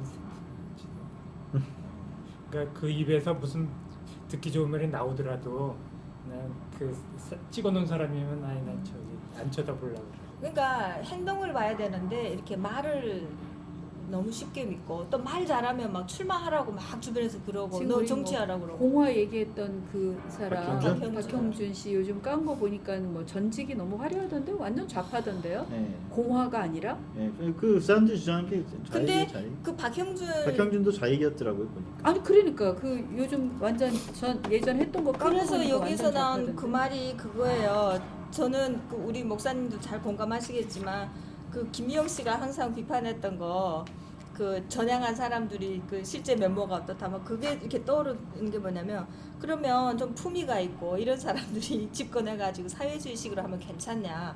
그걸 우려하는 사람은 진짜로 걱정하는 사람인 거예요. 본질을 찍어 그러니까 아는 측면인 여기 거죠. 사실은 우리가 박영준 씨도 그런 거잖아요. 사실은 이제 우리가 우리 생각보다 저기 뭐야 그 누구야 소련의 그 사람 누구야 독재자 스탈린 그 사람 굉장히 그 저기였어요. 그 헌신적이고 스탈린은 그 뭐야 사제를 하려고 했던 사람이고 시인이고 그 독재자들 굉장히 그 사람이 괜찮은 사람들이었어요. 우리는 지금에 와서는 역사가 지나서 나쁜 놈처럼 얘기하지만 굉장히 아름답고 멋있는 사람들이었어요. 당연하지. 인간적이고. 그 누구예요? 그 북한에서 탈북한 그 외교관 고영환 씨도 그러잖아요. 김일성 같은 경우도 굉장히 그 인간적인 면모가 있었다는 거예요. 김정일만 해도 좀 약간 다른데 김일성은 호감형의 사람이었다는 거예요. 말도 호탕하게 하고 진짜 누군가를 되게 디테일하게 배려해주고 그랬다는 거예요. 감동할 카스로 정도로. 봐요. 그 저기 죽이려고 했던 여자가 사랑에 빠져가지고 그런 것도 있고. 근데 아무튼 이것도 좀 우리가 유심히 잘 봐야 되는 게 민주주의의 굉장히 약점 중에 하나예요. 절대 지지자들이 과반수가 아니더라도 20, 30%, 10%, 10%만 절대 충성하는 사람이 사람이 뭘 하든 절대적으로 충성을 하는 조직이 생기면 그 전체주의로 갈 수가 가기 그렇죠. 굉장히 제일 먼저 그런 조직부터 만드는 게 전체주의의 특징 중에 하나예요. 보면은 그런 조직이 그걸 거치지 않고 성공한 곳이 없었어요. 그래서 얘네들이 대깨문이라고 하는 조직 자체는 나왔다는 것 자체가 이미 우리나라의 간섭주의나 국가 계획주의가 전체주의로 난 넘어갔다는 신호탄이라고 좀 봤거든요. 이미 전체주의 단계로 가고 있고 그렇기 때문에 얘네들이 또 20년 뭐 집권 얘기하고 있는 것도 그런 근거를 갖고 생각을 하는 건지 모르겠지만 이 사람들은 이게 조직화됐고 뭐 전혀 어떻게 공격을 해도 흔들리지 않는 절대지지자가 생긴 거기 때문에 이거는 방법이 없어요. 여기서부터는 정말 방법이 없어지는 거라 저는 생각이 들었거든요. 아무리 언론이 공격하고 저 깜빵에 보내잖아요. 조국 가족 깜빵에 보내잖아요. 그러면은 이제 뭐냐면 그 사람들은 추앙받는 사람이 되는 거예요. 그 사람들 세계에서는 이게 죽어주면 더 좋고. 그러니까 노무현 죽은 것처럼 이게 우리의 이성의 어떤 그게 아니라 민주주의의 그 광기가 시작됐다고 저는 보여지더라고. 이런 사람들 집단이 뭐 하고 싶은데 다 대가리가 깨져도 뭐 이런 식의 표현이 이제 시작됐다는 것 자체는 이미 이거는 전체주의가 시작됐다. 좌파 우파 차이가 있네요. 그 대깨문은 30%인데 박근혜도 그 정도 되지 않았었어요. 그렇죠. 좌파의 30%는 30%까지는 안 될 것 같고요. 이 대깨문 정도 수준은. 근데 20% 대깨문 30%죠. 사회주의자들은 아니야 사회주의자들은 서수여도 나서 다 설치니까 각자가 다 노란 리본 달고 설치니까 실제 영향을 많이 받죠. 중간에서 그냥 가만히 있는 사람. 맞아요. 홍위병도 사실은 그 많은 저기가 아니었잖아요. 아주 어린 학생들만 학생들 했으니까. 일부가 그렇고 그 나라를 그냥 그렇게 만들어 버렸으니까. 그러니까 문재인 지지율은 그 문재인이 대통령 후 한번 떨어진 다음에 13%인가 12%까지 떨어졌었어요. 지금 딱 나는 그 수준인 것 같아요. 그게 문재인의 대깨문 정상적인 거고 십몇 프로가 지금 이제 문바라고 하면서 거기 붙어 있는 격가지들은 사실은 아까 같은 얘기인지는 모르겠는데 공동선에 의해서 그들이 추구하는 지향점이 같다는 이유로 와서 붙은 사람들이에요. 근데 그게 지금 벌써 깨지기 시작했어요. 이제 문재인 그게 누수가 시작된 거라고도 볼 수 있는데 지금 광주에서 민주당 공격받기 시작했잖아요. 그러니까 그게 앞으로 점점 늘어날 거라고 진중권이 저랬듯이. 모르겠어요. 근데 워낙에 철저하게 충성하는 조직이 있으면 그 격가지들 떨어져 나가도 그 왜냐면 대세의 영향을 못 받거든요. 예. 격가지 중에 가장 심각한 게 지금 민노총이잖아요. 민노총 전교조 민노총을 문재인이가 끌어안고 가고 싶고 지금까지 유지해 왔는데 그들의 이익에 대한민국 대통령이 할 수 없는 영역이 있어요. 문재인이 대통령이기를 포기하면 모르지만 근데 저는 그렇게 보지 않는 게 민노총이 사실은 정의당이나 다른 민주당 내 다른 쪽 사람들 밀전 사람들인데 지금 그 사실은 이쪽이 더 강력하니까 사실은 어느 그 지금 문재인이 하고 있는 거 보면은 전혀 가란 것 없이 막 밀어붙이잖아요. 사실은 그 최저임금제나 이런 52시간씩 이런 거는 정말 그냥 이렇게 밀어붙인 사람이 없었거든요. 제가 보기에는 오히려 그래서 민노총이 그 완전 포섭됐다. 정의당이 지금 지지율이 떨어진 이유 중에 하나는 지금 얘네들이 강력한 지지자들의 힘을 믿고 강력하게 그냥 그 민노총 요구사항을 이렇게까지 들어본 적이 없었는데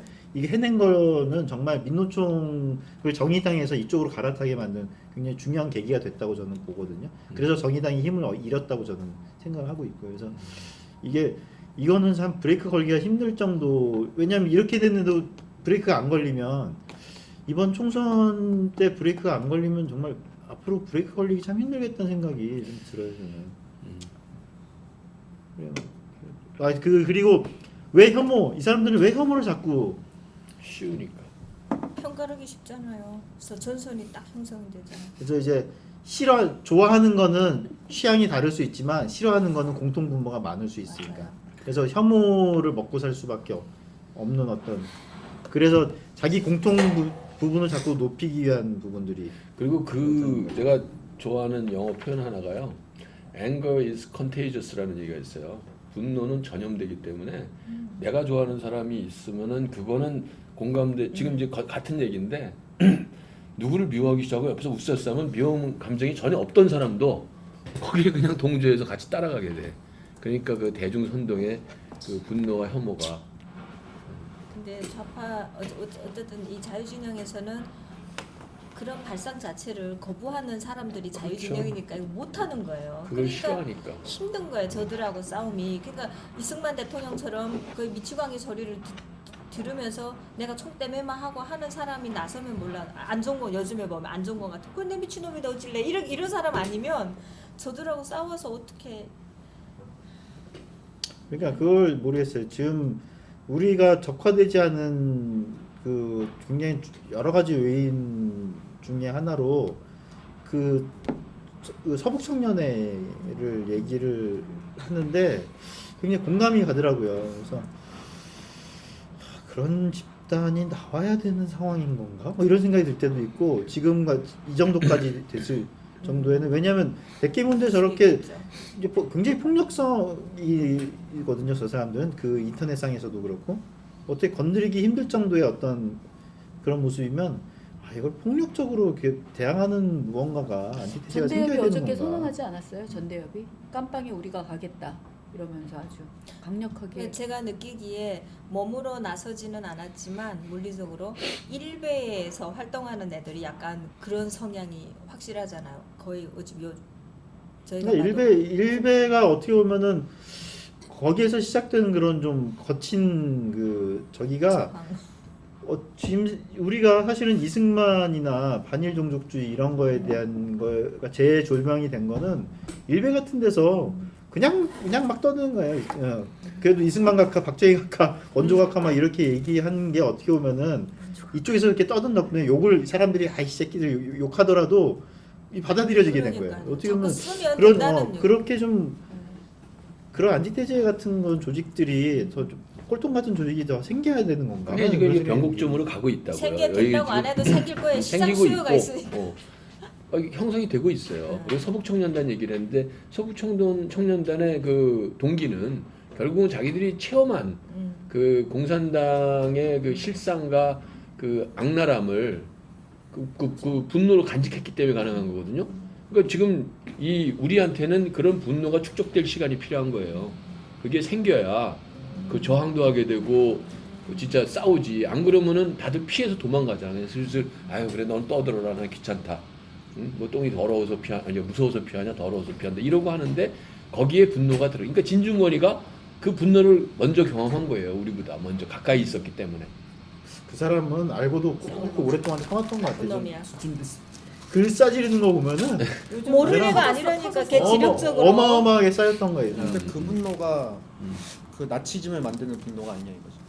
나치즘이 그렇죠. 사회주의에서 쫓겨난 사람들이 만든 거예요 나치즘이라면. 그러니까 그 부분이 그래서 서북청년단에 대한 연구가 참 슬픈 일이야. 진짜. 난 서북청년단을 보면서 그 사람들이 참 웃겼던 게 와가지고 백색 테러를 해 막 때려 부수고. 그러니까 이제 어떻게 보면은 그 6.25 직전에 정리를 또 많이 해준 효과도 있고 이 사람들. 그리고 걔 서북청년단이 웃기는 게 그 이승만이 서북청년단 사람들을 선을 그었어요 끝까지. 그 사람 기용하지도 않고. 그리고 서북청년단이 6.25가 나니까 백골부대 알지? 백골부대가 서북청년단이 단체로 들어서 만든 부대야. 백골부대가? 네. 백골부대가 그래요. 그래서 백골부대가 굉장히 그 반공이 굉장히 강한 이유가 그래서 그런 거예요. 중학교 근데 때 백골부대에서 서북청년단이 그 저기 한 사람이 없어요. 그래서 나중에 뭔가를 떡고물을 받았다거나 그런 사람 없이 그냥 그렇게 부대 만들고 6.25까지 다 하고 알아서 해산했어. 이게 나는 이게 이승만의 의지도 있었겠지만 그 본인들이 선택도 있었던 것 같고. 그래서 이게 그 사회주의 정당이 자기들끼리 해먹는 거에서 밀려난 사람들이 나치 파시스트 정당을 만들고 똑같은 사회주의 방식으로 저기 권력을 잡았었잖아요. 근데 그 여기에 대한 그 사회주의 이런 애들에 대한 분노나 그런 반감 같은 거에서 사람들이 일어난 게 이 마찬가지 사회주의적인 방식, 집단주의적인 방식의 어떤 정책을 지향하는 게 아닌 서구청년단식의 방식으로 갈 수 있게 하는 어떤 좀 차이의 근원적인 차이가 무엇일까? 그거가 참 핵심 아닐까 싶기도 하고. 서북청년단에 대해서는 잘 몰라요. 근데 지금 얘기 들은 것만 갖고 내가 지금 하나 생각이 든 게 있는데 그들이 만약에 자발적으로 자체적으로 해체가 됐다면은 어쩌면 그 운동 방식에서 그 활발한 그 활동에서 아마 불법성이 자기 스스로도 느낄 수 있는 그러니까 자유민주주의 국가에서 통용될 수 없는 그런 불법 암만 목적이 선하다고 해도 그 불법성이 누적이 됐기 때문에 이거를 공개적으로 지금 우리 그 광주 민주화 유공 그 저 공적 조서 까라고 할 때 못 가고 있는 거랑 똑같은 게 근데 불법성 따지면은 옛날에 김두한 같은 사람 깡패들이 국회의원 했었잖아요. 그런 깡패라도 시절에도 김두한이 사람 죽이고 이런 것들이 저 공공연하게 한 건 없잖아요. 김두한이가 그리고 김두한 아니 옛날엔 깡패들이 뭐 저기 정치 깡패들 많았잖아요. 정치 깡패는 이용된 깡패들이지 김두한은 어떻게 보면 그 저 이렇게 영시되고 그 부정에 대한 그리고 일제 시대에 또 김두한 일제 시대 깡패다 보니까 이게 뭐 반일까지도 들어가고 아버지 김자진 뭐 이래가지고 그 혜택을 본 거고 서북청년단은 그렇지 않을까 싶어요. 그때 뭐 테러해가지고 사람 죽이고 그 아예 것들이. 본인들이 그런 걸 지향을 하고 나서 나중에 어느 정도 영향 여기 있으면 그 중에 지도자 한두 명이라도 뭔가 이렇게 좀 갈아타면서 뭐라도 조금을 무슨 자리라도 하나 받을 법한데 그런 것조차도 서북청년단의 없었던 게 지도자는 누구였어요? 모르겠어요. 애초에 없었을 것 같은데. 그 저기 남의상가 남이. 하는 단체가 있었고 그때는 서북청년을 죽인 게 아니라 저쪽에서도 많이 죽이고 그러니까 서로 죽인 거죠. 서로 죽이고. 그러니까 서북청년단이 그렇게 행동하게 된 원인이 저쪽의 테러예요. 그러니까 북한의 점령 상태에서 그들이 뺏기고 뜯겨가지고 도망온 거고 와서 보니까 여기서 또 저놈이 와서 있으니까 이걸 복수지 복수. 근데 그렇게 만약 정리를 이승만 대통령이 귀국하기 전에 안 해놨으면 45년부터 48년 사이에 그렇게 정리를 안 해놨으면 참 곤란했을 거고. 예. 아 진짜 이승만 딱 들으셔야 돼요. 우리 그 얘기 할까요? 그러시라고 할 거였어요. 왜 사회주의 전체주의 그 파시스트 국가들은 왜 민족주의 주로 매몰될까요? 아, 일단 민족 하면은 제가 중국에서 느낀 건 이거예요. 일단 식민지의 어떤 말하자면 공격을 받았거나 식민 지배를 받았잖아요. 그러니까 우리 민족이 피해를 입었다라는 그 어떤 동질감, 저항할 수 있는. 그러니까 신채호도 보면 약간 오바된 민족주의잖아요. 그러다 보니까 역사도 너무 오버해버리고 그 폐단도 지금도 굉장히 크고.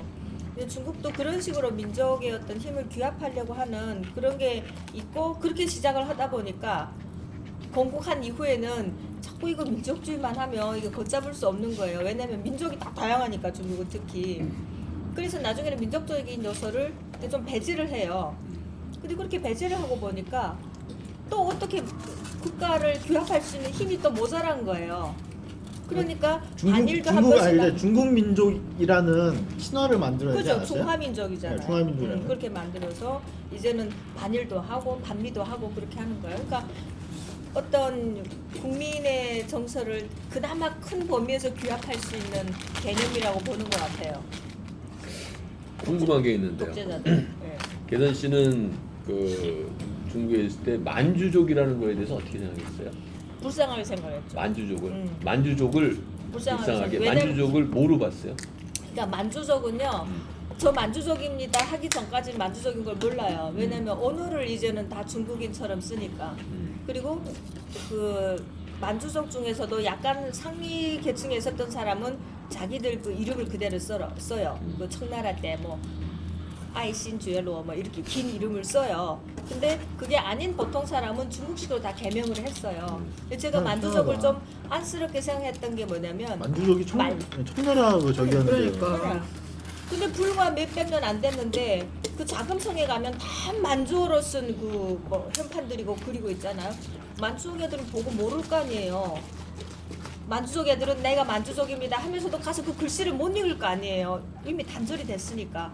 근데 순간 불쌍한 생각 드는 거야. 야, 야네는 그냥 인간이지 이제는. 그죠? 민족이라는 야네는 없네. 그런 생각 드니까 불쌍한 거예요. 근데 스스로 선택한 게 아니고 그게 어쨌든 힘이 쇠하면서 자기 권력을 다 뺏기니까 그 민족 자체도 지금 다 해체가 된 거죠. 만주족에 조선족이 들어간다는 생각은 한 번도 안 해봤어요. 안 하죠. 제가 최근에 들은 얘기로 만주족이라는 종족이 없었는데 청나라가 이제 그 지배계층을 유지하기 위해서 애초에 그 저기 청의 그 시작이 그 뭐 누르하지 여진족이잖아요. 예. 여진이 청일적인 만주족 아니었어요? 그 만주족이 만주족이라는 게 위에 올라가면 여진. 여지 부족이 되게 작은 부족이에요.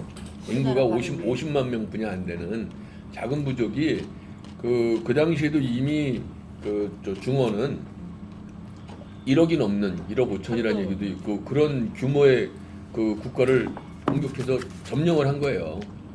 근데 50만을 늘리기 위한 방법이 주변에 있는 다른 종족들을 몽골족, 돌골족, 만주 지역에 거주하는 모든 종족을 합쳐서 만주족이라고 부르는 거예요. 청나라 지배 세력들이 자기네 그 지배 세력을 늘리기 위해서 그래가지고 한 250에서 300만 정도의 만주족이 생긴 거예요. 그게.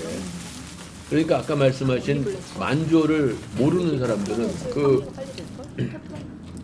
금서라고 있죠. 그 금나라 역사서. 예. 거기에 우리 한반도 역사가 거기 나오잖아요. 신라도 나오고 뭐 고려.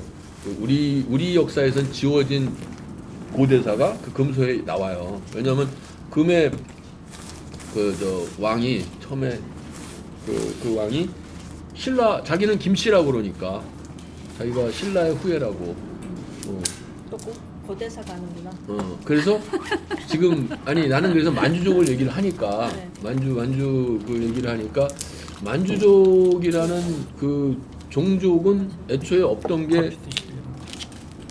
인위적으로 만들어진 종족인데 나 뭐 얘기하려다 저는 민족이라는 개념이 만주족이 우리나라 사람이다 이 얘기하고 싶어요. 아니 우리나라 사람 아니에요. 우리나라 사람은 아닌 것 조선족도 같은데? 포함된 인위적인 그룹 자기네들이 만들어서 그냥 너희들은 이거 아까 그쪽 지역에 북동 있는 지역에 형성된 어떤 만주 그런 거? 지역, 만주 만주 지역? 지역에 저기 거주하는 과거에 여러 종족으로 서로 싸우던 종족들이 그 청의 집권 세력이 그 이거를 하나로 모아가지고 자기네 세력화한 거예요. 지금 이게 어쩌면 아니 근데 대깨문이라는 만주족은 어떤 그 거기를 신성화하고 영역화해서 들어가지도 못하게 하거나 이러지 않았어요?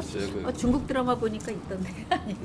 아그 드라마는 중국 드라마는 청나라의 거짓말 맞잖아. 청나라의 지배 계급은 만주족이었어요. 그러니까요. 그런데 만주족이라는 종족 자체가 없던 거를 전쟁 초기에 이쪽 그 명나라를 공격하고 그럴 때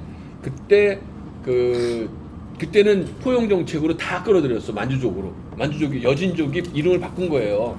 만주족이야. 근데 그거는 그때부터는 여진족뿐 아니라 몽골족도 들어오고 조선족도 들어오고 다 들어가지고 그 만주에 살던 사람들 이거 우리가 다 한 종족이 된 거예요. 만주족이라는 이름으로. 그것도 좀 이상하긴 했어. 왜 아니 중국을 먹었는데 왜 만주에 왜 머물러 있냐고. 만주에 그것도 좀 이상하더라니까요.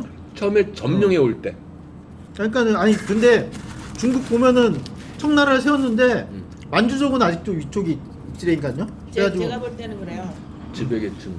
가서 어쨌든 땅은 힘으로 점령을 했는데 살려고 보니까 기후나 여러 가지 조건들이 자기네 살았던 거하고 너무 다른 거예요.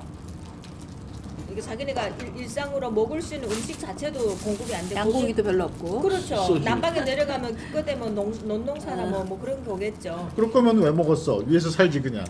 아니, 그래서 그건 모르겠어요. 너무 좋아서 난 먹은 줄 알았더니. 북창지대라 예. 그 음식 식량은 이쪽이 많아가지고 점령을 하고 하여튼 그 부분은 내가 아까 지금 생각해 놨네. 그 결국 대깨문도 그런 조합이 아닌가. 그리고 그거는 깨지게 돼 있다. 가는 거예요 지금? 미안해요. 아니, 창문 열어서 어디서는 추워서. 추워서 그래. 아. 어느 이상하게 왜 춥나 했더니 이거를 키면 또 건조하고 아니야. 내가 평상시에 입던 옷의 숫자를 맞추지를 않았어. 아무튼 그래서 나는 왜 이 사람들이 사회주의나 전체주의 이런 집단주의 계획경제하는 시스템들이 왜 자꾸 민족 공화주의도 마찬가지라고는 보거든요. 공화주의라고 하는 그 전제는 없애야 돼요. 민족주의라고 하면은 너무 없어 보이니까 그냥 그 그룹을 상정하는 우리의 그룹을 한정짓는 용어라고 저는 생각하거든요. 그래서 왜 그러냐? 기본적으로 그 계획은 좁아야 돼, 작아야 돼. 내가 생각하는 그 변수가 영역이 좁지 않으면은 이 계획이란 걸 세우는 것 자체가 좀 불가능해요. 그래서 더더욱이 이 전체주의 계획 경제나 이런 거는 국제 질서라든가 다른 나라의 무엇보다도 우리 해당되는 영역을 좁혀야 이게 뭔가가 일단 가능해요. 그리고 또 한 가지가 아까도 얘기한 것처럼 끌고 가려면 정체성이라는 걸 내밀어야 된다. 그 정체성 이 내밀기 그 무조건 따라오게 강요하기 좋은 어떤 그 민족이라는 개념. 그리고 이렇게 민족성을 강조하는 나라일수록 폐쇄적일 수밖에 없다는 얘기를 여기서 하잖아요. 그러니까 사회주의자들은 절대 글로벌화 될 수가 없는 거예요.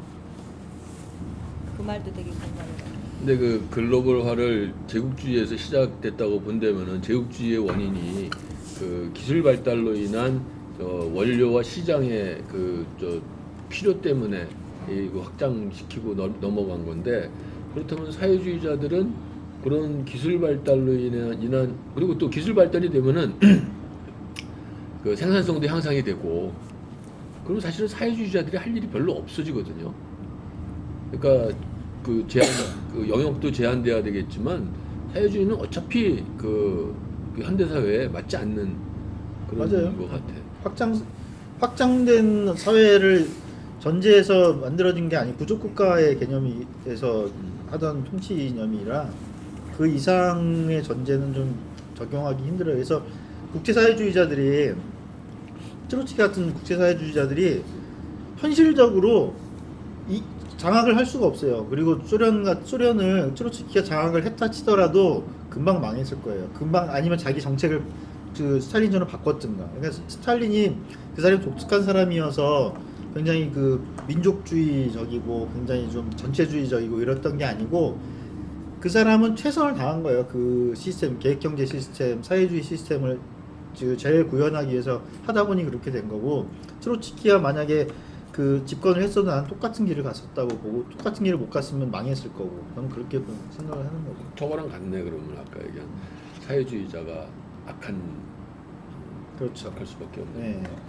그러니까 사회주의가 건국을 하고 나서는 처음에는 그 남녀평등도 얘기하고 그다음에 그 문맹 있어요. 문맹률을 줄여야 된다고 하면서 교육도 많이 시켰는데 문화대혁명 시기에 그 모택동이 한 짓 중에 제일 악랄한 게 뭐냐면 지식인을 거의 다 죽여요. 지식인을 사회의 성분 중에 9번째다 놔요. 지식인을. 그 구린내 나는 9자라 그랬어요. 처우 라오주라고 그렇게 이름을 달아가지고. 그러니까 뭘 경계하냐면 국민들이 유식해지는 걸 경계하는 거예요. 낮은 지적 수준이 그렇죠. 공통성을 그게- 유지하기에 첫 예, 번째니까. 거기 1번으로 여기 나오잖아요. 다양한 생각을 못하게 하는 들어오면은 거죠. 계획이 안 되니까. 그다음에 그러니까- 부정적 원칙을 만들어내고 그다음에 선동가. 그 유시민이 막 이때 떠오르는 거예요. 부정적 원칙을 어떻게 만들어가지고 그거를 근사한 말로 막 하는 게 포장해서. 진중권도 사실 그 대열에 있었던 그렇죠. 사람이에요. 똑같이. 그 좌파들이. 그래서 진짜 이 사람이 이 책을 쓸 때 사회주의자들도 다 그때 살아 있었던 인간들일 텐데 좀 이런 거 한번 읽어보지. 여기 딱 나오잖아. 대깨문을 얘기해주는 원시적이고 공통된 본능과 취향이 지배하는 낮은 도덕적 수준과 지적 수준을 장착하여 통일성과 유사성을 가지고 자신들만이 가지고 있는 공동의 선을 쟁취하기 위해서 나아가는 집단. 이게- 너무 말 잘한다. 그러니까 대가리 깨져도 뭐 이런 표현은 나는 여태까지 살면서 처음 봤어요. 네. 나도. 그러니까 우리 무식함을- 잘못하죠, 뭐. 우리 무식함을 그렇게 판판으로. 따지면 사실 저는 어렸을 때부터 이제 보수 집안 쪽이었기 때문에 1번 찍어 약간 이런 거랑 똑같은 거 아닌가요? 그렇죠. 비슷하죠, 사실은. 우리 그럼 사실 그렇게 뜨면 별날 같이 진정한 자유주의자가 볼 때 똑같죠. 그렇게 해서 내가 항상 하는 얘기가 보수의 전체주의적이거나 권위주의적인 방식이 이 굉장히 토양이 됐다. 주인만 바뀌면 사회주의거든요. 이게. 대가리만 그렇죠, 바뀌면. 그렇죠. 별날가 만약 운이 안 좋아서 사회주의 집안에서 태어났다 그러면 별날도 아마 아니 근데 원래 그러니까 근데 제가 더 해보고 싶은 말은 사실 대부분의 국민이 정치에 관심이 없다는 게 사실은 이게 핵심인 것 같은데 정치에 관심을 가져야 한다는 목소리 자체가 좀 그것도 좀 이상한 것 같아요. 어떤 그러니까 면에서 그만한 위기감이 발생하지. 나 같은 경우에 내가 정치학을 전공을 했음에도 불구하고 한 2년 전까지는 전혀 관심이 없었어. 네. 난 그래서 사상도 그렇고 뭐 이론도 그렇고 그 정치사도 그 학교 다닐 때 뭐 필수 과목들이라 배운 건 있지만 다 잊어버리고 그 기억 생각 안 하고 살았어요. 근데 그거를 지금 되돌리고 그 공부할 수밖에 없는 상황이 돼버린 거 위기감을 느낀 거고 불안해지니까. 그러니까 아주 정직하게 사실은 정치 제 주변에 있는 애들이나 뭐 이렇게 얘기 들어보면 투표는 뭐 그냥 뭐 이제 해야 된다고 하니까 하고 이제 약간 그러는데 누구도 투표를 해서 내 인생이 달라질 거라는 생각을 하는 사람이 거의 없거든요. 이제까진 그랬어. 근데 문재인이 그거를 바꿔놓은 거지. 잘못하면은 내 인생이 바뀔 수도 있겠다. 아 근데 젊은 사람들은 그 전 상황을 경험을 못했기 때문에 크게 다르게 이게 잘못이라는 생각을 못할 가능성이 많아요. 지금 문재인이 잘못하고 있다는 생각까지 젊은 사람들은 잘 안 해요. 게다가 뭐 제 주변의 친구들이 그래도 취업을 좀 잘해서 그런지 몰라도 뭐 문재인 탓까지 안 가요. 그냥 자기 잘 살고 있으니까 그냥 그리고 잘 살고 월급 있어요. 받고 그 저기 최저임금 향상되는 바람에 그러니까 취직해서 그 올라가는 바람에 급여가 올라가고 그 다음에 근무 시간 줄여놓으니까 놀 시간 많아진 30, 40대가 가장 뭐 대깨문일 가능성이 높다는 거지. 그쪽 지지율도 높고 걔네들은 지금 해피해. 네. 아니 뭐 내가 직장 잃을 걱정도 없지. 돈은 돈대로 들었지. 시간은 시간대로 남지.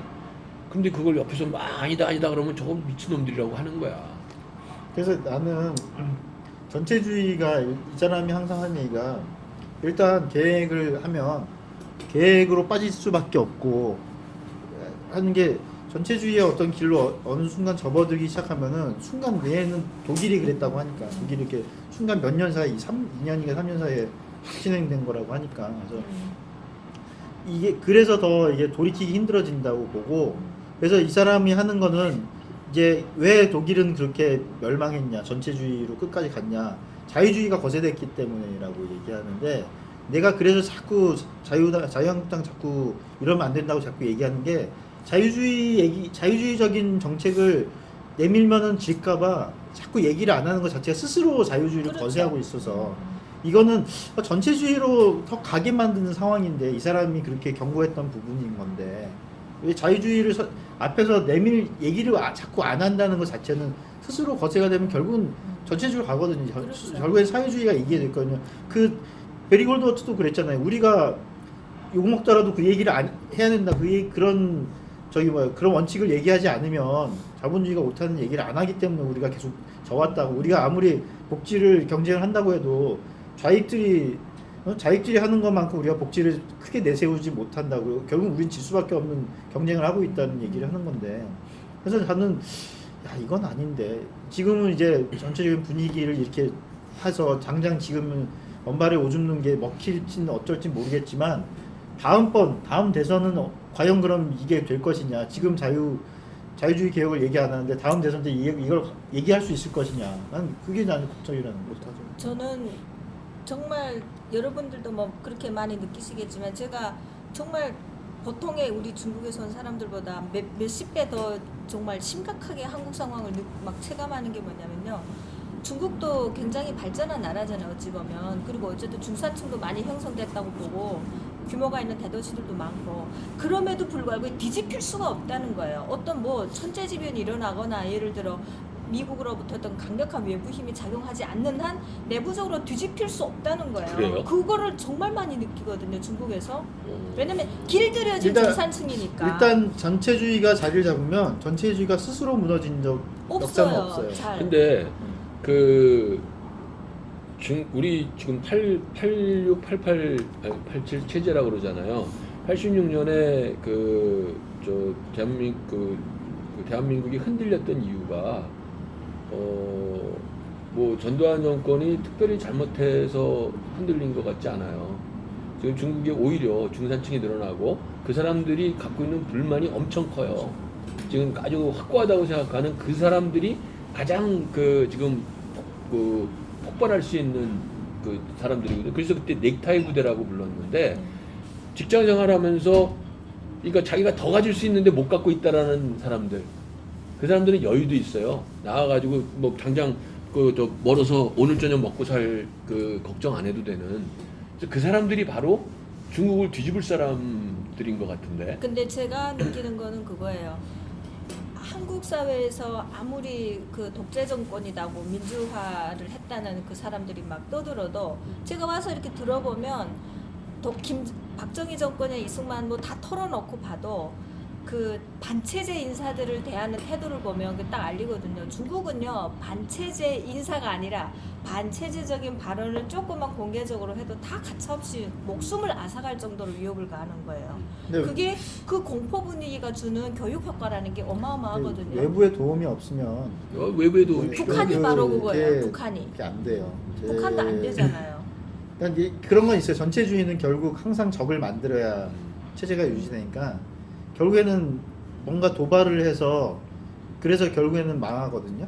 그게 전체주의 국가. 근데 이제 문제는 그 전에 나라가 민중들이 막 그렇게 다 죽고 이런 상황까지 끝까지 가지 않는 선에서 스스로 내부에서 뭔가 이렇게 선거를 통한다든가 내부 개혁을 통해서 무너진 역사가 없고 그리고 외부에서 어떻게든 그래서 도움을 주지 않으면은 결국에는 전쟁이거나 폭력의 내전이거나. 방법이 동원되지 않으면 무너지지 않는 게 좀 특징. 그러니까 지금 내가 이제 중국의 경우 특정 뭐 일반적인 경우가 아니고 중국의 현재 특정한 상황이 자원의 비효율적인 분배 탓에 중국의 투자했던 돈들이 지금 다 맞아요. 거의 낭비가 됐고 그래서 지금 은행들이 굉장히 어려운 상황에 되어 있는 상태에서 미국이 만약 지금 같은 경제 제재를 유지한다면은 어쩔 수 없이 사회적인 혼란이 오게 되고 그때 일어나게 되는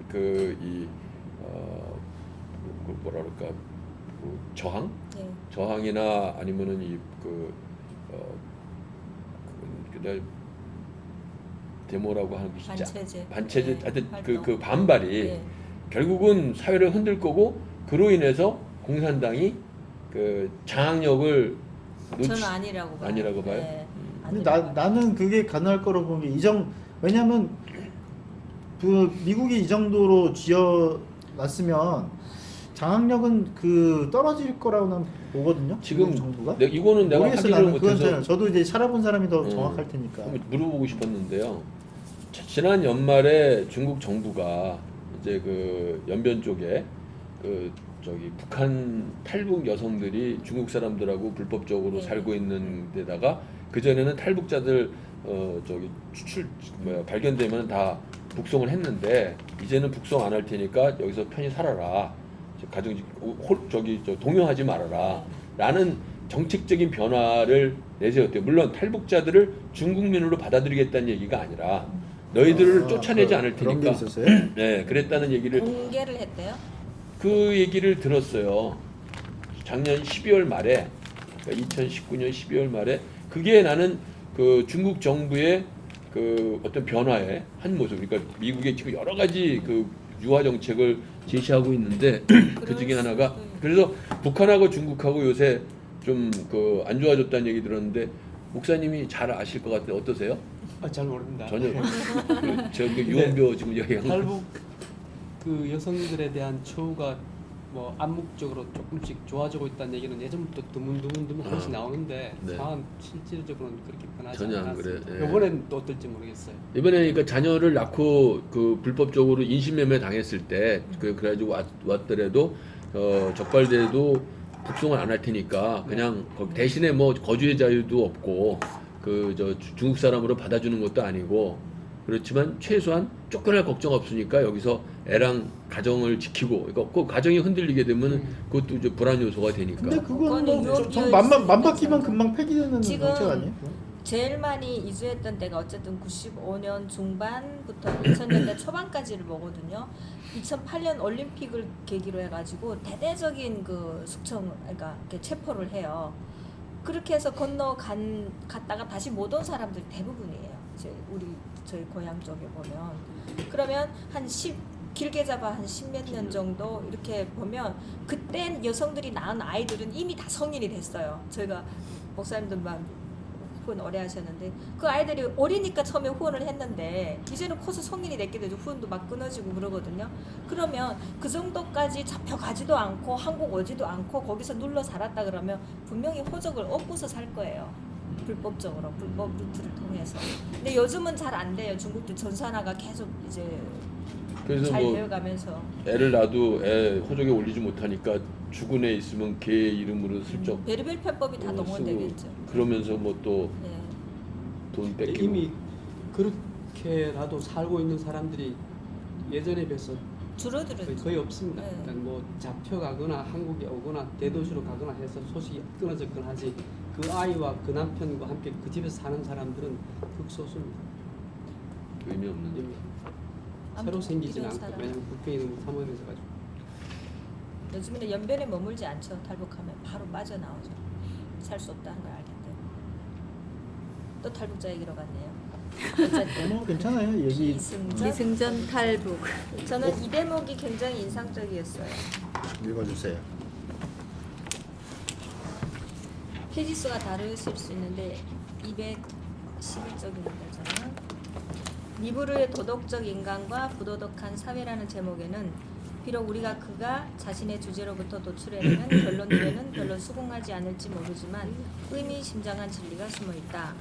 그가 다른 곳에서 말하는 것처럼 여기 또 중요합니다.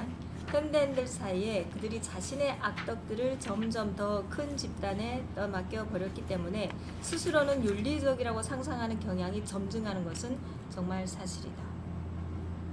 206페이지.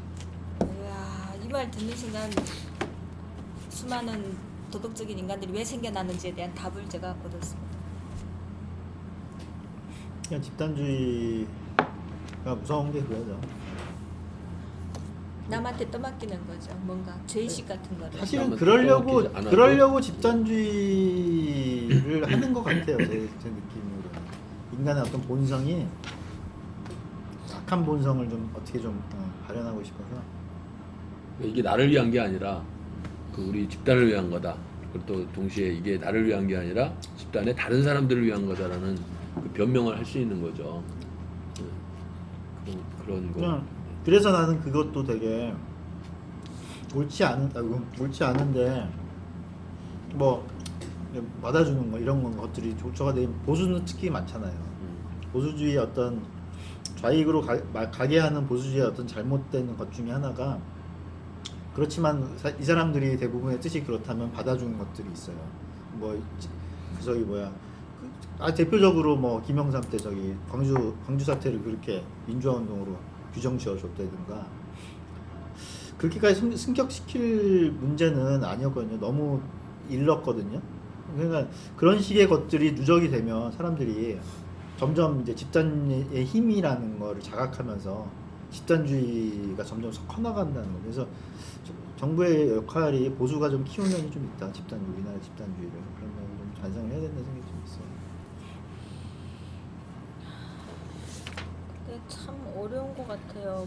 장개석이 평생에 거쳐서 얻어 터지고 당하고 나서 느낀 게 공산주의자들하고는 뭐 담판을 하든 회담을 하든 그 자체가 이미 자살골로 들어간 시작이라고 했는데 현실에서 또 그렇게 안 하면 얼마 꼴통이라고 이 민주사회는 여론이 안 좋겠어요. 정치를 일보 할 수도 없죠. 일보 전진할 수도 없을 텐데 참 어려운 것 같아요. 자유주의적 소신을 가지고 예를 들어 현실 정치를 하거나 현실 정치 문제를 바라볼 때 타협 안 하면 저 땡강 들고 뭐 어떻게 해야 돼요? 들어눕고 저 땡강. 근데 그 땡깡 부리다가 아주 혼났었잖아요. 거의 죽기 전까지 갔던 거 아니에요. 박근혜 정권에서 그 금강산 관광 그러니까 박근혜 개성 대통령은 저렇게 탄핵이라는 결론을 그러니까 그 가져왔어요. 지금 그 난 그때 얘기는 북한 그- 망할 줄 알았어요 정말. 나도 그때 거의 다 망한 너무 상태였어요. 시원했는데. 네, 거의 끝난 상태를 다시 살려준 거야. 이게 3번에 걸쳐서 지금 이러고 있는 건데. 근데 박근혜 대통령의 결과가 만약 좋았다면 음. 그게 어떤 정치인들한테도 학습 효과가 있었을 수 있는데 강경하게 하니까 반대파가 죽어라고 덤벼서 저렇게 만들더라는 학습 효과가 오히려 생긴 거 아닌가라는 우려가 저는 근데 드는 거예요. 그 거기에 복합적인 그 정책이 있었잖아요. 박근혜 정책이 단순하게 그 남북 관계에 대한 것만 있었던 게 그렇죠. 아니라 그렇지는 않은데 네. 어쨌든 결론적으로 봤을 때 네. 박근혜 대통령 결과가 저렇다는 거죠. 오히려 학습 효과는 잘못되면 이거 내가 이렇게 하면은 쟤네들이 여기까지도 오는구나라는 거를 그러니까 광주 사태가 저는 더더욱 이번에 이 촛불 난동을 보면서 광주 사태가 인민군 개입이 당연히 있었을 거라는 생각이 들기 시작했어요. 그 거짓 선동 조작 이거 보면서 쟤네들이 뭐 규모는 몇 명일지는 모르지만 그때 되게 어쨌거나. 바빴죠, 맞아요. 그 저거 보내고 뭐 암호문 보내고 난수표. 굉장히 난수표 보내고 바빴어요. 이게 조작이 그때는 더 했죠. 더 했을 그때는. 거라는 나는 사실은 그때가 그 ROTC 할 때고 그래가지고 그냥 정말 정말 단순하게 생각하고 넘어갔어요. 그리고 어쩌면은 대부분의 군 분위기가 거기에 북한군 개입이라는 거는 생각도 못했던 것 같아요. 그렇게 그걸 의심만 했었어도 달리 그 접근을 했을 것 같아요. 근데 의심도 안 했던 것 같아. 왜 나는 의심했는데 그래요? 간첩이 그렇게 많은데 심지어. 우리나라에 심지어. 그때 왜 그걸 안 80년에 하냐. 그랬어요? 그렇지. 근데 실제로 북한에서 내려온 사람이 개입을 했냐 안 했냐가 중요한 게 아니고 이미 간첩들이 이미 안에 그런 거를 생각을 가지고 있는 사람들이 왜냐하면은 저만 해도 저 91 학번인데 저만 해도 PD 같은 경우에는 민중혁명을 얘기를 했으니까 이미 사회주의 생각을 하는 사람들은 혁명이라는 걸 항상 생각을 하고 있으니까 이런 계기를 통해서 사람이 모이면 당연히 혁명을 꿈꾸죠. 그게 뭐 북한이 내려오지 않아도 자생적으로 뭔가를 나는 고등학교 하죠. 2학년 하죠. 때였는데 우리 선생님이 광주 사람이었거든. 예부장한 국어 선생님이었는데 그분이 불안해하시면서 말을 함부로 할 수는 없지만 이렇게 간첩들이 이렇게 곳곳에서 문제가 생길 수 있다 이러면서 우리 수업 시간에 얘기해 줬는데. 생각해 보니까 모리 형은 자생적 사회주의자이기 때문에 이게 사회주의자가 왜 자생되는지를 알겠네요. 알지 나는. 그래서 공화주의를 굉장히 좀 조심해야 된다고 자꾸 얘기하는 나는 거지. 신해당은 사회주의자니까. 신해당은 어떻게 되는지 알아? 태생적 사회주의자와 자생적 사회주의자의 차이랄까? 절대 사회주의가 될 수 없는 사람하고 그러니까 나는 어떻게 사회주의자가 되는지 그리고 사회주의에서 어떻게 자유주의자가 되는지를 이제 과정을 겪었으니까 그래서 자꾸 이제 더 독서 모임도 자꾸 하려고 내 경험이 있으니까 이제 제 주변에 있었던 사람도 생각해 보면 사회주의 운동하다 나온 사람이 있는데 그분 같은 경우는 처음부터 PC는 아니었는데 제가 보기에는 동아리 들고 공동체감 형성되고 약간 맞아. 주변에서 약간 야 그게 올바르게 사는 게 아니야 약간 이런 메시지가 들어오면서 정의감의 사회주의자가 많이 되더라고요. 정의감은 맞아. 감성적인 대부분의 지식인들은 정의감을 그리고 제가 들어보니까 그때만 해도 한국 사회가 그렇게 보편적으로 부유한 상태가 아니고 좀 경제적으로 어렵고 가난한 사람들 많았다고 그러더라고요. 그러니까 그런 집 자녀들은 운동권에 들어가기가 딱 좋았대요. 포섭 대상 1순위 착한 애들 거역 못할 것 같은데 그러면 딱 불러다가 5.18 영상 딱 보여주면 바로 된대.